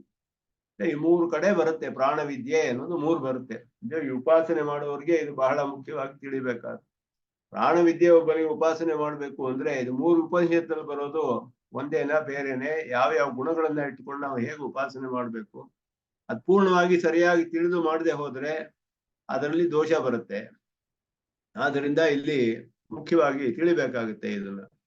ಇಲ್ಲಿ ಕೌಶೀತಕಿ ಉಪನಿಷತ್ತಿನಲ್ಲಿ ಮಾತ್ರ ಜ್ಯೇಷ್ಠನೂ ಶ್ರೇಷ್ಠನೂ ಆದ ಪ್ರಾಣನ್ನು ಉಪಾಸನೆ ಮಾಡಬೇಕು ಅಂತ ಹೇಳಿದ್ರು ಕೂಡ ಈ ವಸಿಷ್ಠತ್ವ, ಪ್ರತಿಷ್ಠಾತ್ವ ಮೊದಲಾದ ವಾಕು, ಚಕ್ಷುಸು ಇವುಗಳಿಗೆ ಸಂಬಂಧಿಸಿದ ಗುಣಗಳು ಹೇಳಲ್ಪಟ್ಟಿಲ್ಲ ಅಲ್ಲಿ. ಇಲ್ಲಿ ವ್ಯತ್ಯಾಸ ಬಂದಿದೆ. ಇದು ತತ್ರ ಸಂಶಯ ಕಿಮತ್ರ ವಿದ್ಯಾ ಭಿದ್ಯತೆ ಉತನ ಇತಿ. ಇದನ್ನ ಇಲ್ಲಿ ನಿಶ್ಚಯ ಮಾಡ್ತಾರೆ. ಇದು ಬೇರೆ ಬೇರೆ ವಿದ್ಯೆಗಳೇ, ಒಂದೇ ವಿದ್ಯೆಯೇ ಅನ್ನೋದು. ಕಿಂ ಯುಕ್ತಂ ಭಿದ್ಯತೆ ಇತಿ. ಮೊದಲು ನಮಗೆ ಮನಸ್ಸಿಗೆ ತಿಳಿಯೋದು ಏನೋ ಬೇರೆ ಬೇರೆ ಆಗಿಯೇ ಇದೆ ಅನ್ನೋದು ತಿಳಿದ ಹಾಗೆ ಇದೆ. ರೂಪಭೇದ, ರೂಪದಲ್ಲಿ ಭೇದ ಬಂತು. ರೂಪ ಅಂತ ಹೇಳಿದ್ರೆ ಉಪಾಸ್ಯ ಅಂತ ಉಪಾಸನೆ ವಿಷಯದಲ್ಲಿ, ಕರ್ಮಗಳ ವಿಷಯದಲ್ಲಿ ದ್ರವ್ಯ, ದೇವತೆ ಇದೆರಡು ಸೇರಿ ರೂಪ ಅಂತ ಹೇಳಲ್ಪಡುತ್ತೆ. ಯಾವ ದ್ರವ್ಯ ಯಾವ ದೇವತೆಗೆ ಹವಿಸ್ಸಾಗಿ ನಾವು ಸಮರ್ಪಣೆ ಮಾಡಬೇಕು ಕರ್ಮಗಳಲ್ಲಿ, ಆ ದ್ರವ್ಯ ದೇವತೆ ಅನ್ನೋದು ಕರ್ಮಗಳನ್ನ ಬೇರೆ ಬೇರೆ ಮಾಡಿಸುತ್ತೆ. ದ್ರವ್ಯ ದೇವತೆ ಬೇರೆ ಆಗಿದ್ರೆ ಇದು ಬೇರೆ ಕರ್ಮ, ಒಂದೇ ದ್ರವ್ಯ ಅದೇ ದೇವತೆ ಇದ್ರೆ ಒಂದೇ ಕರ್ಮ ಅಂತ ತಿಳಿಯುತ್ತೆ ನಮಗೆ. ಅದು ಒಂದು ಭಾಗ ಕರ್ಮಗಳಲ್ಲಿ ರೂಪ ಅಂತ ಹೇಳುವಂಥದ್ದು. ಇನ್ನೊಂದು ಚೋದನ, ಇನ್ನೊಂದು ಆಖ್ಯ, ಇನ್ನೊಂದು ಫಲ ಸಂಯೋಗ ಅಂತ ಹೇಳೋದು, ಫಲ ಸಂಬಂಧ. ಈ 4 ವಿಷಯಗಳು ಒಂದೇ ಇರಬೇಕು. ಐಕ್ಯ ವಿದ್ಯೈಕ್ಯ ಅಂತ ನಿಶ್ಚಯ ಮಾಡಬೇಕು. ರೂಪ ಅನ್ನೋದು ಉಪಾಸನೆ ವಿಷಯಗಳಲ್ಲಿ ಉಪಾಸ್ಯವಾದುದರ ಸ್ವರೂಪ, ಅದನ್ನು ತಿಳಿಸುತ್ತೆ. ಇಲ್ಲಿ ರೂಪದಲ್ಲಿ ಭೇದ ಬಂತು. ಯಾಕೆ ಅಂದ್ರೆ ಕೌಶಿತಕಿಯಲ್ಲಿ ವಸಿಷ್ಠತ್ವ ಅಪದಿಷ್ಠತ್ವ ಮೊದಲಾದ ಗುಣಗಳಿಂದ ವಿಶಿಷ್ಟನಾದ ಪ್ರಾಣ ಅಂತ ಹೇಳಲ್ಪಟ್ಟಿಲ್ಲ. ಜ್ಯೇಷ್ಠ ಶ್ರೇಷ್ಠ ಅಂತ ಹೇಳಿದ್ರು, ಮಿಕ್ಕಿದ್ದು ಹೇಳಲ್ಪಟ್ಟಿಲ್ಲ. ಯದ್ಯಪಿ ಉಭಯತ್ರ ಪ್ರಾಣ ಏವ ಜ್ಯೇಷ್ಠ್ಯ ಶ್ರೇಷ್ಠ ಗುಣಕಃ ಉಪಾಸ್ಯಃ ತಥಾಪಿ ಏಕತ್ರ ವಸಿಷ್ಠತ್ವಾದಿಭಿಃ ಅಪಿ ಗುಣಯುಕ್ತಃ ಪ್ರಾಣಃ ಉಪಾಸ್ಯಃ ಪ್ರತೀಯತೆ.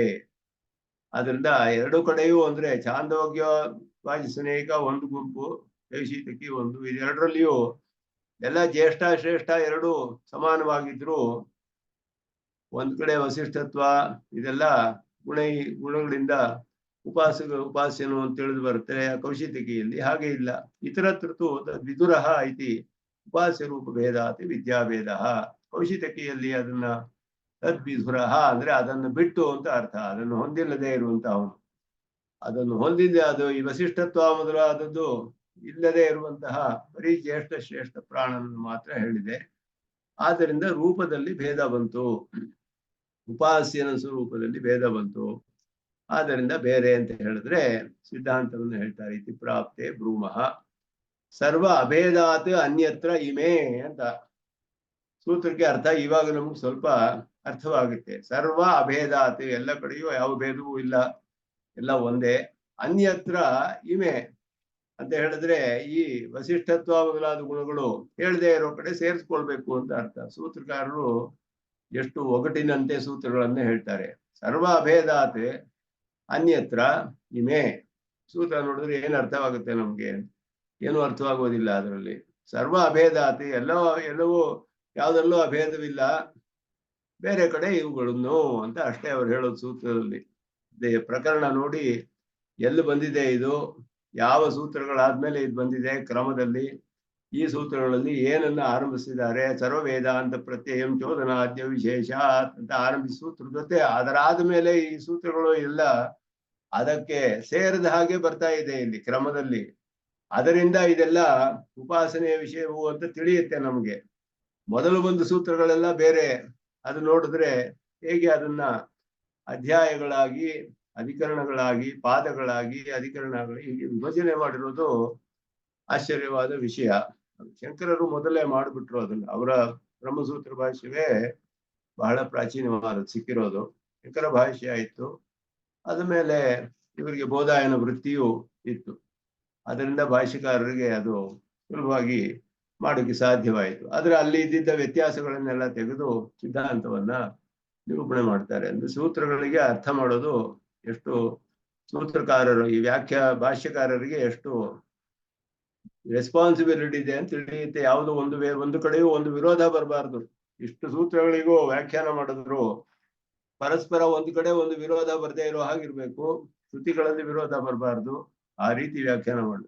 ಈ ಸೂತ್ರ ನೋಡಿದ್ರೆ ಸರ್ವ ಅಭೇದಾತ್ ಅನ್ಯತ್ರ ಇಮೆ 4 ಶಬ್ದಗಳನ್ನ ಹಾಕಿದ್ರು. ಅದು ಹೇಗೆ ಅನ್ನೋದು ಅರ್ಥ. ನ ಅತ್ರ ವಿದ್ಯಾಭೇದ ಅಂತ ಸಿದ್ಧಾಂತ, ವಿದ್ಯಾಭೇದವಿಲ್ಲ. ಅನ್ಯತ್ರ ಕೌಶೀತಕಿನಾಂ ಪ್ರಾಣವಿದ್ಯಾಯಾಮಪಿ ಇಮೆ ವಸಿಷ್ಠತ್ವಾದಯೋ ಗುಣಾಃ ಉಪಾಸ್ಯಾಃ ಸಂತಿ.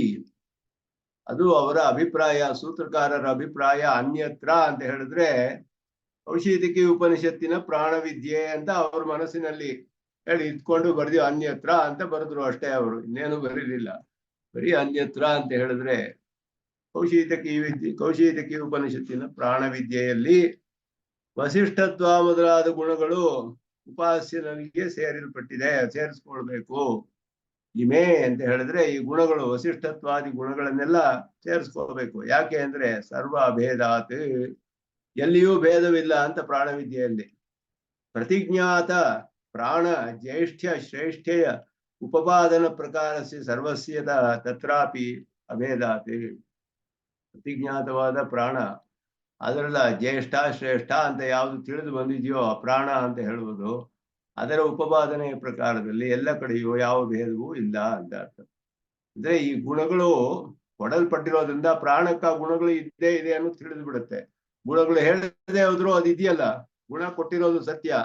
ಯಾಕೆಂದ್ರೆ ಬೇರೆ ಉಪನಿಷತ್ನಲ್ಲಿ ಹೇಳಿರೋದ್ರಿಂದ ಕೌಶಿತಕಿಯಲ್ಲಿ ಆ ಗುಣ ಹೇಳದೆ ಹೋದ್ರು ಛಾಂದೋಗ್ಯದಲ್ಲಿ ಆ ಗುಣಗಳೆಲ್ಲ ಇಂದ್ರಿಯಗಳು ಕೊಟ್ಬಿಟ್ಟಿವೆ ಪ್ರಾಣಕ್ಕೆ ಅಂತ ಹೇಳಿದೆ. ಆದ್ರಿಂದ ಪ್ರಾಣಕ್ಕೆ ಆ ಗುಣಗಳೆಲ್ಲ ಇದೆ ಅನ್ನೋದು ಸರಿಯಾಗಿ ತಿಳಿದು ಬರುತ್ತೆ ನಮ್ಗೆ. ಕೌಶಿತಕಿ ಇಲ್ಲಿ ಇಲ್ಲದೆ ಹೇಳದೆ ಹೋದ್ರು ಸ್ಪಷ್ಟವಾಗಿ, ಗುಣ ವಿಶಿಷ್ಟವಾಗಿಯೇ ನಾವು ಉಪಾಸನೆ ಮಾಡಬೇಕು ಅಂದ ಯಾವ ಭೇದವೂ ಇಲ್ಲ ಎಲ್ಲಿಯೂ ಅನ್ನೋದು ತಿಳಿಸ್ತಾರೆ. ತಥಾಹಿ ಅದನ್ನ ವಿವರಿಸ್ತಾರೆ. ಛಂದೋಗ ವಾಜಸನೇಯಿನಾಂ ಪ್ರಾಣ ವಿದ್ಯಾಯಾಮ್, ಇದು ಹೇಗೆ ಅದನ್ನ ಜಸ್ಟಿಫೈ ಮಾಡ್ಬೇಕಲ್ಲ, ಸಮರ್ಥಿಸ್ಬೇಕು. ಇವಾಗ ಎಲ್ಲಾ ಕಡೆಯೂ ಸೂತ್ರಕಾರರು ಹೇಳೋದು ಸರ್ವತ್ರ ಅಭೇದಾತ್ ಅನ್ಯತ್ರ ಇಮೇ ಅಂತ ಹೇಳಿದ್ರು. ಸರ್ವ ಅಭೇದಾತ್ ಅನ್ಯತ್ರ ಇಮೇ ಅಂತ ಹೇಳಿದಾಗ ಅದು ಹೇಗೆ ಇಲ್ಲಿರೋ ವಾಕ್ಯಗಳಿಂದ ನಮ್ಗೆ ಸಮರ್ಥಿಸೋದಕ್ಕೆ ಸಾಧ್ಯ ಅನ್ನೋದನ್ನ ಭಾಷ್ಯಕಾರರು ತಿಳಿಸ್ತಾರೆ. ಏತಾಹ ವೈ ದೇವತಾಹ ಅಹಂ ಶ್ರೇಯಸಿ ವ್ಯೂದಿರೆ. ಕೌಶಿತಕಿಯಲ್ಲಿ ದೇವತಾಹ ಅಂತ ಹೇಳಲ್ಪಟ್ಟಿದೆ. ಇಂದ್ರಿಯಗಳಿಗೆ ದೇವತೆಗಳೆಲ್ಲ ಅಹಂ ಶ್ರೇಯಸಿ ವ್ಯೂದಿರೆ, ನಾನೇ ಹೆಚ್ಚು ಶ್ರೇಷ್ಠ, ನಾನೇ ಶ್ರೇಷ್ಠನಾದವನು ಅಂತ ಹೇಳಿದ್ರಂತೆ ಎಲ್ಲ. ಅಹಂ ಶ್ರೇಯಸೆ ವಿಬದಮಾನಾಹ ಇತಿ ಚ ಉಪಕ್ರಮ್ಯ. ಇಲ್ಲಿ ಚಾಂದೋಗ್ಯ ಉಪನಿಷತ್ತಿನಲ್ಲಿ ಅಹಂ ಶ್ರೇಯಸೆ ವಿಬದಮಾನಾಹ ಅಂತ ಇದೆ, ಅಲ್ಲಿ ಅಹಂ ಶ್ರೇಯಸಿ ವ್ಯೂದಿರೆ ಅಂತ ಇದೆ ಕೌಶಿತಕಿಯಲ್ಲಿ. ಉಪಕ್ರಮದಲ್ಲಿ ಒಂದೇ ಆಯ್ತು ಅಲ್ಲಿಗೆ. ಎಲ್ಲ ನಾನು ಶ್ರೇಷ್ಠ ನಾನು ಶ್ರೇಷ್ಠ ಅಂತ ಹೇಳಿ ಆರಂಭಿಸಿದ್ದು ಪ್ರಕರಣ. ವಾಗಾದಿ ಏಕೈಕಾಂ ಅಪಕ್ರಮಣೆ ಅನ್ಯೇಷಾಂ ಸಪ್ರಾಣಾನಾಂ ಇಂದ್ರಿಯಾಣಾಂ ಶರೀರಸ್ಯ ಚ ಸ್ಥಿತಿಂ.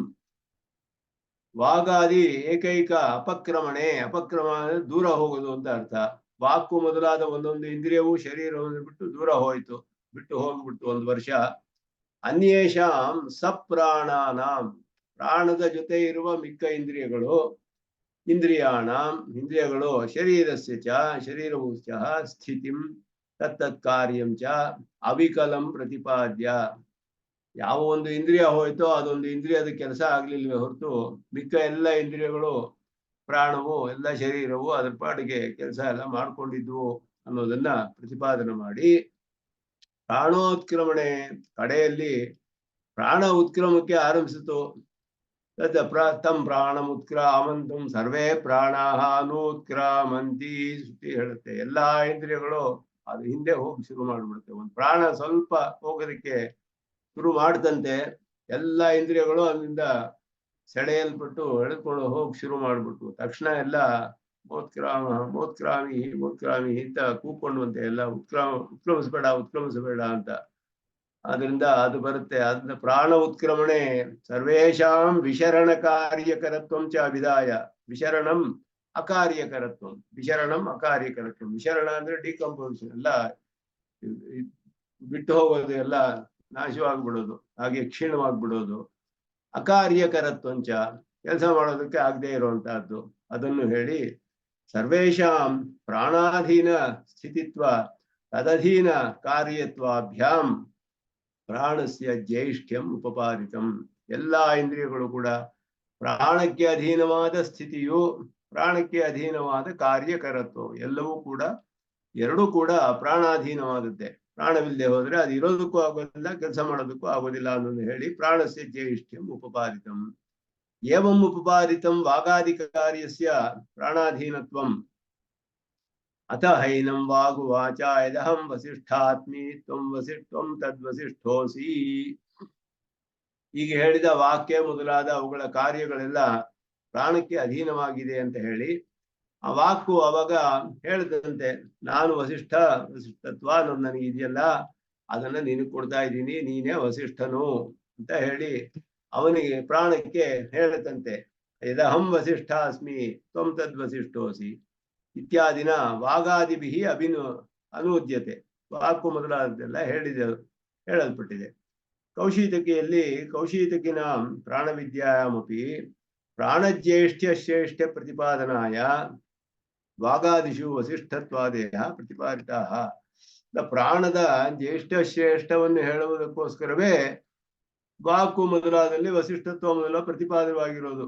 ಆದ್ದರಿಂದ ಅಲ್ಲಿ ಹೇಳಿದ್ದಾರೆ, ಅಥ ಹೇಮ ದೇವತಾ ಪ್ರಜಾಪತಿಂ ಪಿತರಮೇತ್ಯ ಅಬ್ರುವನ್ ಕೋವೈನಃ ಶ್ರೇಷ್ಠ ಇತ್ಯಾದಿನ ವಾಗಾದಿಗತ ಗುಣ ವಾಗಾದಯಶ್ಚ ದೇಹಶ್ಚ ಪ್ರಾಣಾಧೀನ ಇತಿ ಪ್ರಾಣಸ್ಯ ಜ್ಯೇಷ್ಠಂ ಉಪಪಾದಿತಂ. ಇಲ್ಲಿ ಹೇಗೆ ಸಮರ್ಥನೆ ಮಾಡ್ತಿದ್ದಾರೆ ಭಾಷ್ಯಕಾರರು ಅಂತ ಹೇಳಿದ್ರೆ ಸೂತ್ರಕಾರರ ಮತವನ್ನ, ಇಲ್ಲಿ ಕೌಶಿತಕಿಯಲ್ಲಿ ಸ್ಪಷ್ಟವಾಗಿ ವಸಿಷ್ಠತ್ವ ಅಂತ ಹೇಳದೆ ಹೋದ್ರು ಕೂಡ ನಮ್ಮಲ್ಲಿ ಯಾರು ಶ್ರೇಷ್ಠ ಅಂತ ಹೋಗಿ ಪ್ರಜಾಪತಿಯನ್ನು ಕೇಳಿದಾಗ ವಾಕಿನಲ್ಲಿ ಇರುವಂತಹ ಗುಣಗಳಾಗಲಿ ಅದೆಲ್ಲ ವಾಗಾದಯ ದೇಹಶ್ಚ ಪ್ರಾಣಾಧೀನ.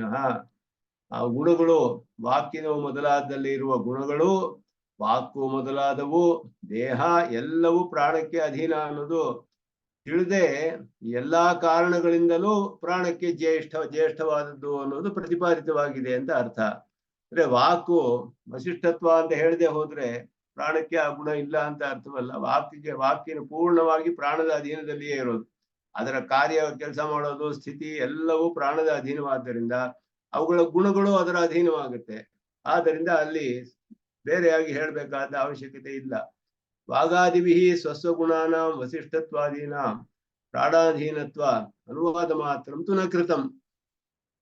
ಜ್ಯೇಷ್ಠತ್ವ ಅನ್ನೋದು ಹೇಗೆ ಪ್ರತಿಪಾದನೆ ಮಾಡಿದ್ರು ಅಂದ್ರೆ, ವಾಕು ಮೊದಲಾದವುಗಳ ಗುಣಗಳು, ಸ್ಥಿತಿಯು, ಕಾರ್ಯವು ಎಲ್ಲವೂ ಕೂಡ ಪ್ರಾಣದ ಅಧೀನ ಅನ್ನುವ ದೃಷ್ಟಿಯಿಂದಲೇ ಪ್ರಾಣ ಶ್ರೇಷ್ಠವಾದದ್ದು ಅನ್ನೋದನ್ನ ಅಲ್ಲಿ ಹೇಳಲ್ಪಟ್ಟಿದ್ದಾರೆ. ಆದರೆ ಆ ವಸಿಷ್ಠತ್ವ ಮೊದಲಾದ್ದು ಸ್ಪಷ್ಟವಾದ ಪ್ರಾಣಕ್ಕೆ ಅಧೀನದಲ್ಲಿದೆ ಅನ್ನೋದು ಸ್ಪಷ್ಟವಾಗಿ ಹೇಳಲಿಲ್ಲ ಅಷ್ಟೇ. ಹತ್ರ ಅನುವಾದ ಮಾತ್ರ ನ ಕೃತಂ, ಅದನ್ನ ರೀಸ್ಟೇಟ್ಮೆಂಟ್ ಮಾಡಲಿಲ್ಲ. ಅನುವಾದ ಮಾತ್ರ ತು ನ ಕೃತಂ, ಅದನ್ನ ಹೇಳಲಿಲ್ಲ ಅಷ್ಟೇ. ಅದರಿಂದ ರೂಪಭೇದ ಅನ್ನೋದು ಹೇಳಕ್ಕಾಗೋದಿಲ್ಲ. ನ ಏತಾವತ ರೂಪಭೇದ. ಯಾಕೆಂದ್ರೆ ಎಲ್ಲಾ ಅದರ ಅಧೀನ ಅಂತ ಹೇಳ್ಬಿಟ್ರೆ ಗುಣವು ಅದರ ಅಧೀನವೇ ಅನ್ನೋದು ಸ್ಪಷ್ಟವಾಗಿ ತಿಳಿದು ಬಂದ್ಬಿಡುತ್ತೆ.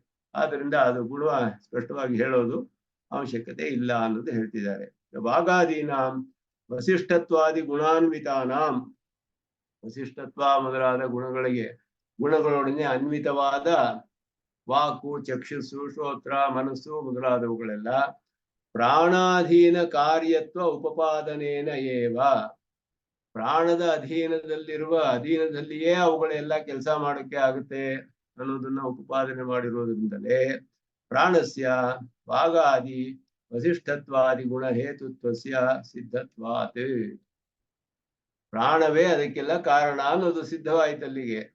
ಪ್ರಾಣವು ವಸಿಷ್ಠಕ್ಕೆ ಇಲ್ಲಿ ಛಾಂದೋಗ್ಯದಲ್ಲಿಯೂ ಬೃಹದಾರಣ್ಯಕದಲ್ಲಿಯೂ ಮೊದಲು ವಾಕಿಗೆ, ಶ್ರೋತ್ರಕ್ಕೆಲ್ಲ ಒಂದೊಂದು ಗುಣವನ್ನು ಹೇಳಿ ವಸಿಷ್ಠತ್ವ, ಪ್ರತಿಷ್ಠಾತ್ವ, ಸಂಪತ್ವ, ಆಯತನತ್ವ ಇದೆಲ್ಲ ಹೇಳಿ ಆಮೇಲೆ ಅವುಗಳೆಲ್ಲ ಒಂದೊಂದು ಬಿಟ್ಟು ಹೋದ್ವು ಬಂದವು ಇದೆಲ್ಲ ಹೇಳಿ ಪ್ರಾಣವೇ ಜ್ಯೇಷ್ಠ ಶ್ರೇಷ್ಠ ಅಂತ ಮಾಡಿ. ಯಾಕೆ ಅಂದ್ರೆ ಅದರ ಅಧೀನದಲ್ಲಿ ಇವುಗಳ ಸ್ಥಿತಿ, ಕಾರ್ಯ ಎಲ್ಲ ಇರೋದು. ಕೌಶಿಕದಲ್ಲಿ ಆ ಗುಣಗಳನ್ನು ಹೇಳದೆ ಹೋದ್ರು ಕೂಡ ಅದರ ಸ್ಥಿತಿ, ಕಾರ್ಯಕರತ್ವ ಎಲ್ಲವೂ ಪ್ರಾಣದ ಅಧೀನ ಅಂತ ತಿಳಿಸಿರೋದ್ರಿಂದ ಅದರ ಗುಣವೂ ಅದರ ಅಧೀನ ಅನ್ನೋದು ಸ್ಪಷ್ಟವಾಗಿ ತಿಳಿದು ಬರುತ್ತೆ. ಅದು ಹೇಳಲಿಲ್ಲ ಅಷ್ಟೇ, ಅನುವಾದ ಮಾತ್ರ ಮಾಡಲಿಲ್ಲ. ಅನುವಾದ ಮಾತ್ರ ನ ಕೃತಂ, ಅನುವಾದ ಅಂದ್ರೆ ರೀಸ್ಟೇಟ್ಮೆಂಟ್. ಇಲ್ಲಿ ಹೇಳಿರೋದನ್ನ ಹೇಳಲಿಲ್ಲ. ಹೇಳದೆ ಹೋದ್ರೆ ಅದು ಅಧೀನವಾಗಿದೆ ಅನ್ನೋದು ಇಲ್ಲ ಅಂತ ಹೇಳಕ್ಕಾಗೋದಿಲ್ಲ. ಎಲ್ಲವೂ ಪ್ರಾಣದ ಅಧೀನ ಅಂತ ಹೇಳಿದ್ಮೇಲೆ ಗುಣವೂ ಅಧೀನ ಅನ್ನೋದು ಸ್ಪಷ್ಟವಾಗಿ ತಿಳಿದು ಬಿಡುತ್ತೆ. ಆದ್ರಿಂದ ವಾಕು ಮೊದಲಾದಕ್ಕೆ ಅನ್ವಿತವಾದ ಅವುಗಳಿಗೆ ಸಂಬಂಧಿಸಿದಂತಹ ವಸಿಷ್ಠತ್ವ ಮೊದಲಾದ ಗುಣಗಳು ಪ್ರಾಣಾಧೀನ ಕಾರ್ಯಕರತ್ವ ಉಪಾದನೇನ ಏವ, ಪ್ರಾಣದಕ್ಕೆ ಅಧೀನದಲ್ಲಿಯೇ ವಾಕು, ಶ್ರೋತ್ರ ಎಲ್ಲ ಕೆಲಸ ಮಾಡುತ್ತೆ ಅನ್ನೋದನ್ನ ಹೇಳಿರೋದ್ರಿಂದಲೇ ಆ ಗುಣಗಳು ಕೂಡ ಅದರ ಅಧೀನ ಅನ್ನೋದು ತಿಳಿದು ಬರುತ್ತೆ. ಪ್ರಾಣಸ್ಯ ವಾಗಾದಿ ವಸಿಷ್ಠತ್ವಾದಿ ಗುಣಹೇತುತ್ವಸ್ಯ ಸಿದ್ಧತ್ವಾತ್, ವಾಕು ಮೊದಲಕ್ಕೆ ವಸಿಷ್ಠತ್ವ ಅನ್ನೋ ಗುಣ ಹೇಗೆ ಬರುತ್ತೆ, ಪ್ರತಿಷ್ಠಾತ್ವ ಅನ್ನೋ ಚಕ್ಷುಸ್ಸಿಗೆ ಹೇಗೆ ಉಂಟಾಗುತ್ತೆ ಅಂದ್ರೆ ಪ್ರಾಣದ ಅಧೀನದಲ್ಲಿಯೇ ಉಂಟಾಗೋದು. ಪ್ರಾಣ ಇಲ್ಲದೆ ಹೋದ್ರೆ ಚಕ್ಷುಸ್ಸಿಗೆ ಏನು ಕೆಲಸವೂ ಮಾಡೋಕ್ಕಾಗೋದಿಲ್ಲ, ಇರೋದಕ್ಕೂ ಆಗೋದಿಲ್ಲ. ಇನ್ನು ಪ್ರತಿಷ್ಠಾತ್ವ ಎಲ್ಲಿಂದ ಬರುತ್ತೆ ಅದಕ್ಕೆ ಆ ಬಂದಿರೋ ಗುಣವೇ ಪ್ರಾಣದಿಂದಲೇ ಬಂದಿರುವಂತಹದ್ದು, ಪ್ರಾಣದ ಅಧೀನವಲ್ಲಿಯೇ ಉಂಟಾಗಿರುವಂತಹದ್ದು ಅನ್ನೋದು ಸ್ಪಷ್ಟವಾಗಿ ನಮಗೆ ತಿಳಿದು ಬರುತ್ತೆ. ಅದರಿಂದಲೇ ಇಲ್ಲಿ ತದೇವ ಹಿ ಪ್ರಾಣಸ್ಯ ವಸಿಷ್ಠತ್ವಾದಿ ಗುಣ ಯೋಗಿತ್ವಂ ಯದ್ವಾಗಾದಿ ವಸಿಷ್ಠತ್ವಾದಿ ಹೇತುತ್ವಂ. ಅಂದ್ರೆ ಇವಾಗ ವಸಿಷ್ಠತ್ವ ಮೊದಲಾದ ಗುಣಗಳು ಕೌಶಿತಕಿಯಲ್ಲಿ ಪ್ರಾಣಕ್ಕೆ ಹೇಳಲಿಲ್ವಲ್ಲ, ಅಂದ್ರೆ ವಸಿಷ್ಠತ್ವ ಮೊದಲಾದ ಗುಣಗಳಿಗೆ ಕಾರಣವಾಗಿರೋದು ಪ್ರಾಣವಾದ್ದರಿಂದ ವಸಿಷ್ಠತ್ವ ಮೊದಲಾದ ಗುಣಗಳ ಸಂಬಂಧ ಅಲ್ಲಿ ತಿಳಿದು ಬರುತ್ತೆ. ಹಾಗೆ ಇಲ್ಲಿ ನಿರೂಪಣೆ ಮಾಡ್ತಾರೆ. ವಸಿಷ್ಠತ್ವ ವಾಗಾದಿ ವಸಿಷ್ಠತ್ವಾದಿ ಹೇತುತ್ವಂ, ಹೇತು ಅಂದ್ರೆ ಕಾರಣ. ಈ ವಾಕು ಮೊದಲಾದಲ್ಲಿ ಇರುವ ವಸಿಷ್ಠತ್ವ ಮೊದಲಾದ ಗುಣಗಳಿಗೆ ಕಾರಣವಾಗಿರೋದೇ ವಸಿಷ್ಠತ್ವಾದಿ ಗುಣಯೋಗಿತ್ವಂ. ವಸಿಷ್ಠತ್ವಾದಿ ಗುಣ ಹೇತುತ್ವಮೇವ ವಸಿಷ್ಠತ್ವಾದಿ ಗುಣಯೋಗಿತ್ವಂ ಹಾಗೆ ಹೇಳ್ತಾ ಇದ್ದಾರೆ ಇಲ್ಲಿ. ವಸಿಷ್ಠತ್ವ ಮೊದಲಾದ ಗುಣಗಳಿಗೆ ಕಾರಣವಾಗಿರೋದೇ ಅವುಗಳ ಒಂದು ಸಂಬಂಧವನ್ನು ಹೊಂದಿರೋದು ಪ್ರಾಣಕ್ಕೆ ಉಂಟಾಗುತ್ತೆ. ಅದಕ್ಕೆ ಕಾರಣವಾಗಿರುವ ಮೂಲಕ ಆ ಗುಣಗಳೆಲ್ಲ ಪ್ರಾಣಕ್ಕೆ ಸಂಬಂಧಿಸಿರೋದು ಅನ್ನೋದು ಅಲ್ಲಿಯೂ ನಾವು ತಿಳಿಯಬಹುದು. ಯಾಕೆಂದ್ರೆ ಜ್ಯೇಷ್ಠ ಶ್ರೇಷ್ಠ ಅನ್ನೋದನ್ನು ನಿರೂಪಣೆ ಮಾಡಿರೋದ್ರಿಂದ ಇಲ್ಲಿ ಸ್ಪಷ್ಟವಾಗಿ ಅದೆಲ್ಲ ಹೇಳಿದೆ, ಅಲ್ಲಿ ಅದು ಹೇಳಿಲ್ಲ. ಆದರೆ ಸಕಲವೂ ಪ್ರಾಣದ ಅಧೀನದಲ್ಲಿದೆ ಅಂತ ಹೇಳಿಬಿಟ್ರೆ ಆ ಗುಣಗಳಿಗೂ ಪ್ರಾಣವೇ ಕಾರಣ. ಪ್ರಾಣಾಧೀನ ಸ್ಥಿತಿ ಇರೋದ್ರಿಂದ ಪ್ರಾಣದ ಅಧೀನದಲ್ಲಿಯೇ ಆ ಗುಣಗಳು ಉಂಟಾಗುತ್ತೆ. ಅದಕ್ಕೆ ಆ ಒಂದು ಕಾರಣದಿಂದ ಪ್ರಾಣಕ್ಕೆ ಆ ಗುಣಗಳು ಸಂಬಂಧವು ತಿಳಿಯುತ್ತೆ ಇಲ್ಲಿಯೂ ಸ್ಪಷ್ಟವಾಗಿ ಅಂತ ಹೇಳಿ, ಅತಃ ಅತ್ರಾಪಿ ವಸಿಷ್ಠತ್ವಾದಿ ಗುಣಯೋಗಾತ್ ಪ್ರಾಣ ಜ್ಯೇಷ್ಠ ಪ್ರತಿಪನ್ನ ಇತಿ ನಾಸ್ತಿ ವಿದ್ಯಾಭೇದ. ಇಲ್ಲಿಯೂ ಕೂಡ ವಸಿಷ್ಠತ್ವ ಮೊದಲಾದ ಗುಣಗಳ ಸಂಬಂಧ ಇಲ್ಲಿಯೂ ಅಂದ್ರೆ ಅತ್ರಾಪಿ ಅಂದ್ರೆ ಕೌಶೀತಕಿಯಲ್ಲಿಯೂ ಅಂತ ಅರ್ಥ. ಕೌಶೀತಕಿ ಉಪನಿಷತ್ತಿನಲ್ಲಿಯೂ ಕೂಡ ವಸಿಷ್ಠತ್ವಾದಿ ಗುಣಯೋಗಾತ್ ವಸಿಷ್ಠತ್ವ ಮೊದಲಾದ ಗುಣಗಳ ಯೋಗದಿಂದಲೇ ಪ್ರಾಣ ಜ್ಯೇಷ್ಠ ಪ್ರತಿಪನ್ನ. ಜ್ಯೇಷ್ಠ ಶ್ರೇಷ್ಠ ಅಂತ ಹೇಗೆ ತಿಳಿದು ಬಂತು ಅಂದ್ರೆ ಈ ಗುಣಗಳೆಲ್ಲ ಇರೋದ್ರಿಂದಲೇ, ಸಂಬಂಧದಿಂದಲೇ. ಆ ಗುಣಗಳು ಹೇಳಲೇ ಇಲ್ವಲ್ಲ ಅಲ್ಲಿ ಅಂದ್ರೆ ಆ ಗುಣಗಳಿಗೆ ಬರ್ಬೇಕಾದ್ರೆ ವಾಕ್ಯನ ಸಕಲ ಕಾರ್ಯವೂ ಸ್ಥಿತಿಯು ಪ್ರಾಣದ ಅಧೀನ ಇರೋದ್ರಿಂದ ಪ್ರಾಣದ ಅಧೀನದಲ್ಲಿಯೇ ಆ ಗುಣವು ಇರೋದಕ್ಕೆ ಸಾಧ್ಯವಾದ್ರಿಂದ ಪ್ರಾಣಕ್ಕೆ ಅದರ ಸಂಬಂಧ ಬಂತು. ಆದ್ರಿಂದ ಪ್ರಾಣಕ್ಕೆ ಅದು ಅನ್ವಯಿಸುತ್ತೆ ಅನ್ನೋದು ಸ್ಪಷ್ಟವಾಗಿ ತಿಳಿದು ಬರುತ್ತೆ. ಅಂದ್ರೆ ಆ ಗುಣಯೋಗವೇ ಪ್ರಾಣಕ್ಕೆ ಜ್ಯೇಷ್ಠ ಅಂತ ಹೇಳಕ್ಕೆ ಕಾರಣ. ಎಲ್ಲಾ ಗುಣಗಳಿಗೂ ಅದಾದ ಉಂಡ್ಲಂತಹ ಆಯಾ ಇಂದ್ರಿಯಗಳಿಗೆಲ್ಲ ಅವುಗಳ ಸ್ಥಿತಿಯು ಕಾರ್ಯಕ್ಕೂ ಎಲ್ಲಕ್ಕೂ ಕಾರಣವಾಗಿರುವ ಪ್ರಾಣವೇ. ಆದ್ದರಿಂದ ಪ್ರಾಣಕ್ಕೆ ಸಂಬಂಧ ಬರೋದ್ರಿಂದ ಈ ಮೂರು ವಿದ್ಯೆಗಳಲ್ಲಿಯೂ ಯಾವ ಭೇದವೂ ಇಲ್ಲ ಅನ್ನೋದನ್ನ ಇಲ್ಲಿ ತಿಳಿಸ್ತಾರೆ. ಇದು ಸರ್ವಾಭೇದಾಧಿಕರಣ ಅಂತ ಹೇಳ್ಬಿಟ್ಟು ಪ್ರಾಣ ವಿದ್ಯೆ ಮೂರು ಕಡೆ ಬರೋದು, ಛಾಂದೋಗ್ಯ, ಬೃಹದಾರಣ್ಯಕ, ಕೌಶಿಕ. ಸೂತ್ರ ಮಾತ್ರ ನಮಗೆ ಸೂತ್ರವನ್ನು ನೋಡಿದ್ರೆ ಬಹಳ ಕಷ್ಟ ಅರ್ಥ ಮಾಡ್ಕೊಳ್ಳೋದು. ಸರ್ವಾಭೇದಾತ್ ಅನ್ಯತ್ರ ಇಮೇ ಅಂತ ಹೇಳಿ, ಸರ್ವ ಅಭೇದಾತ್ ಯಾವುದರಲ್ಲಿಯೂ ಭೇದವಿಲ್ಲ, ಎಲ್ಲವೂ ಒಂದೇ ರೀತಿಯಲ್ಲಿಯೇ ಇದೆ. ಆದ್ದರಿಂದ ಅನ್ಯತ್ರ ಇಮೇ, ಅನ್ಯತ್ರ ಅಂದ್ರೆ ಕೌಶಿತಕಿ ಉಪನಿಷತ್ತಿನಲ್ಲಿ ಇವುಗಳನ್ನು ಸೇರಿಸ್ಕೊಳ್ಬೇಕು, ವಸಿಷ್ಠತ್ವಾದಿ ಗುಣಗಳನ್ನು ಸೇರಿಸ್ಕೊಳ್ಬೇಕು ಅನ್ನೋದು ಅರ್ಥ. ಕೌಶಿತಕಿ ಉಪನಿಷತ್ತನ್ನ ಯಾರು ಇದು ಮಾಡ್ತಾರೋ ಋಗ್ವೇದಿಗಳು, ಅವರಿಗೆ ಉಪಾಸನೆ ಮಾಡಬೇಕು ಅಂತ ಹೇಳಿದ್ರೆ ಅವರು ಚಾಂದೋಗ್ಯ ವಾಯುಸಲ್ಲಿ ಹೇಳಿರುವ ವಸಿಷ್ಠತ್ವಾದಿ ಗುಣಗಳ ವಿಶಿಷ್ಟವಾಗಿ ಅಲ್ಲಿ ಉಪಾಸನೆ ಮಾಡಬೇಕು ಪ್ರಾಣವಿದ್ಯೆಯನ್ನ ಮಾಡೋರು. ಆದ್ದರಿಂದ ಹಾಗೆ ಮಾಡದೆ ಹೋದ್ರೆ ಉಪಾಸನೆ ಅವರಿಗೆ ಫಲ ಕೊಡೋದಿಲ್ಲ, ವಿಕಲವಾಗುತ್ತೆ. ಇದು ಬಹಳ ಮುಖ್ಯವಾಗುತ್ತೆ. ಉಪಾಸನೆ ಮಾಡೋರಿಗೆ ಇದೆಲ್ಲವೂ ತಿಳಿದುಕೊಂಡೇ ಉಪಾಸನೆ ಮಾಡಬೇಕಾದ್ದು ಬಹಳ ಮುಖ್ಯವಾಗೋದ್ರಿಂದ ಅದನ್ನ ಉಪನಿಷತ್ತು ಹೇಗೆ ಆಶ್ಚರ್ಯವಾಗಿ ಈ ಒಂದು ಪ್ರಕರಣಗಳ ಮೂಲಕ, ಒಂದು ಸಂವಾದದ ಮೂಲಕ, ಆಖ್ಯಾಯಿಕೆಯಂತೆ, ಒಂದು ಕಥೆಯಂತೆ ತಿಳಿಸುತ್ತೆ ನಮ್ಗೆ. ಇವುಗಳೆಲ್ಲ ಸಂವಾದ ಮಾಡಿದ್ವು, ಪ್ರಜಾಪತಿಯಲ್ಲಿ ಹೋದ್ವು, ನಾನೇ ಹೆಚ್ಚು ಅಂತ ಶ್ರೇಷ್ಠ ಮಾಡಿದ್ವು, ದೇಹ ಬಿಟ್ಟು ಹೋಗಿದ್ವು, ಬಹಳ ಆಶ್ಚರ್ಯವಾಗಿ ತಿಳಿಸುತ್ತೆ ಉಪನಿಷತ್ತು. ಇದನ್ನೆಲ್ಲ ನಮ್ಗೆ ಕಥೆಯ ರೂಪದಲ್ಲಿ ತಿಳಿಸಿ ಉಪದೇಶ ಮಾಡುತ್ತೆ. ಅದರಲ್ಲಿ ಚಕ್ಷುಸ್ಸಿಗೆ ಪ್ರತಿಷ್ಠಾತ್ವ ಅನ್ನೋದು, ಪ್ರತಿಷ್ಠೆ ಸಮನಾಗಿ ಎಲ್ಲ ಕಡೆ ಇರ್ಬೇಕಂದ್ರೆ, ಏರುಪೇರಿರೋ ಕಡೆ ಎಲ್ಲ ಹೋಗ್ಬೇಕಾದ್ರೆ ಒಂದೇ ರೀತಿಯಲ್ಲಿ ಕಣ್ಣಿಂದ ನೋಡಿ ಸಾಕ್ಷಾತ್ತಾಗಿ ದೃಷ್ಟಿ ಇದ್ರೇನೆ ಹಿಡಿಯುತ್ತೆ ಅಂತ ಹೇಳಿತ್ತು. ವಾಗ್ಗಿಂದ ವಾಗ್ಮಿ ಆಗೋದ್ರಿಂದ ಅವನಿಗೆ ವಸಿಷ್ಠತ್ವ, ವಸು ಐಶ್ವರ್ಯ ಎಲ್ಲ ಉಂಟಾಗುತ್ತೆ ಅಂತ ಹೇಳಿದೆ.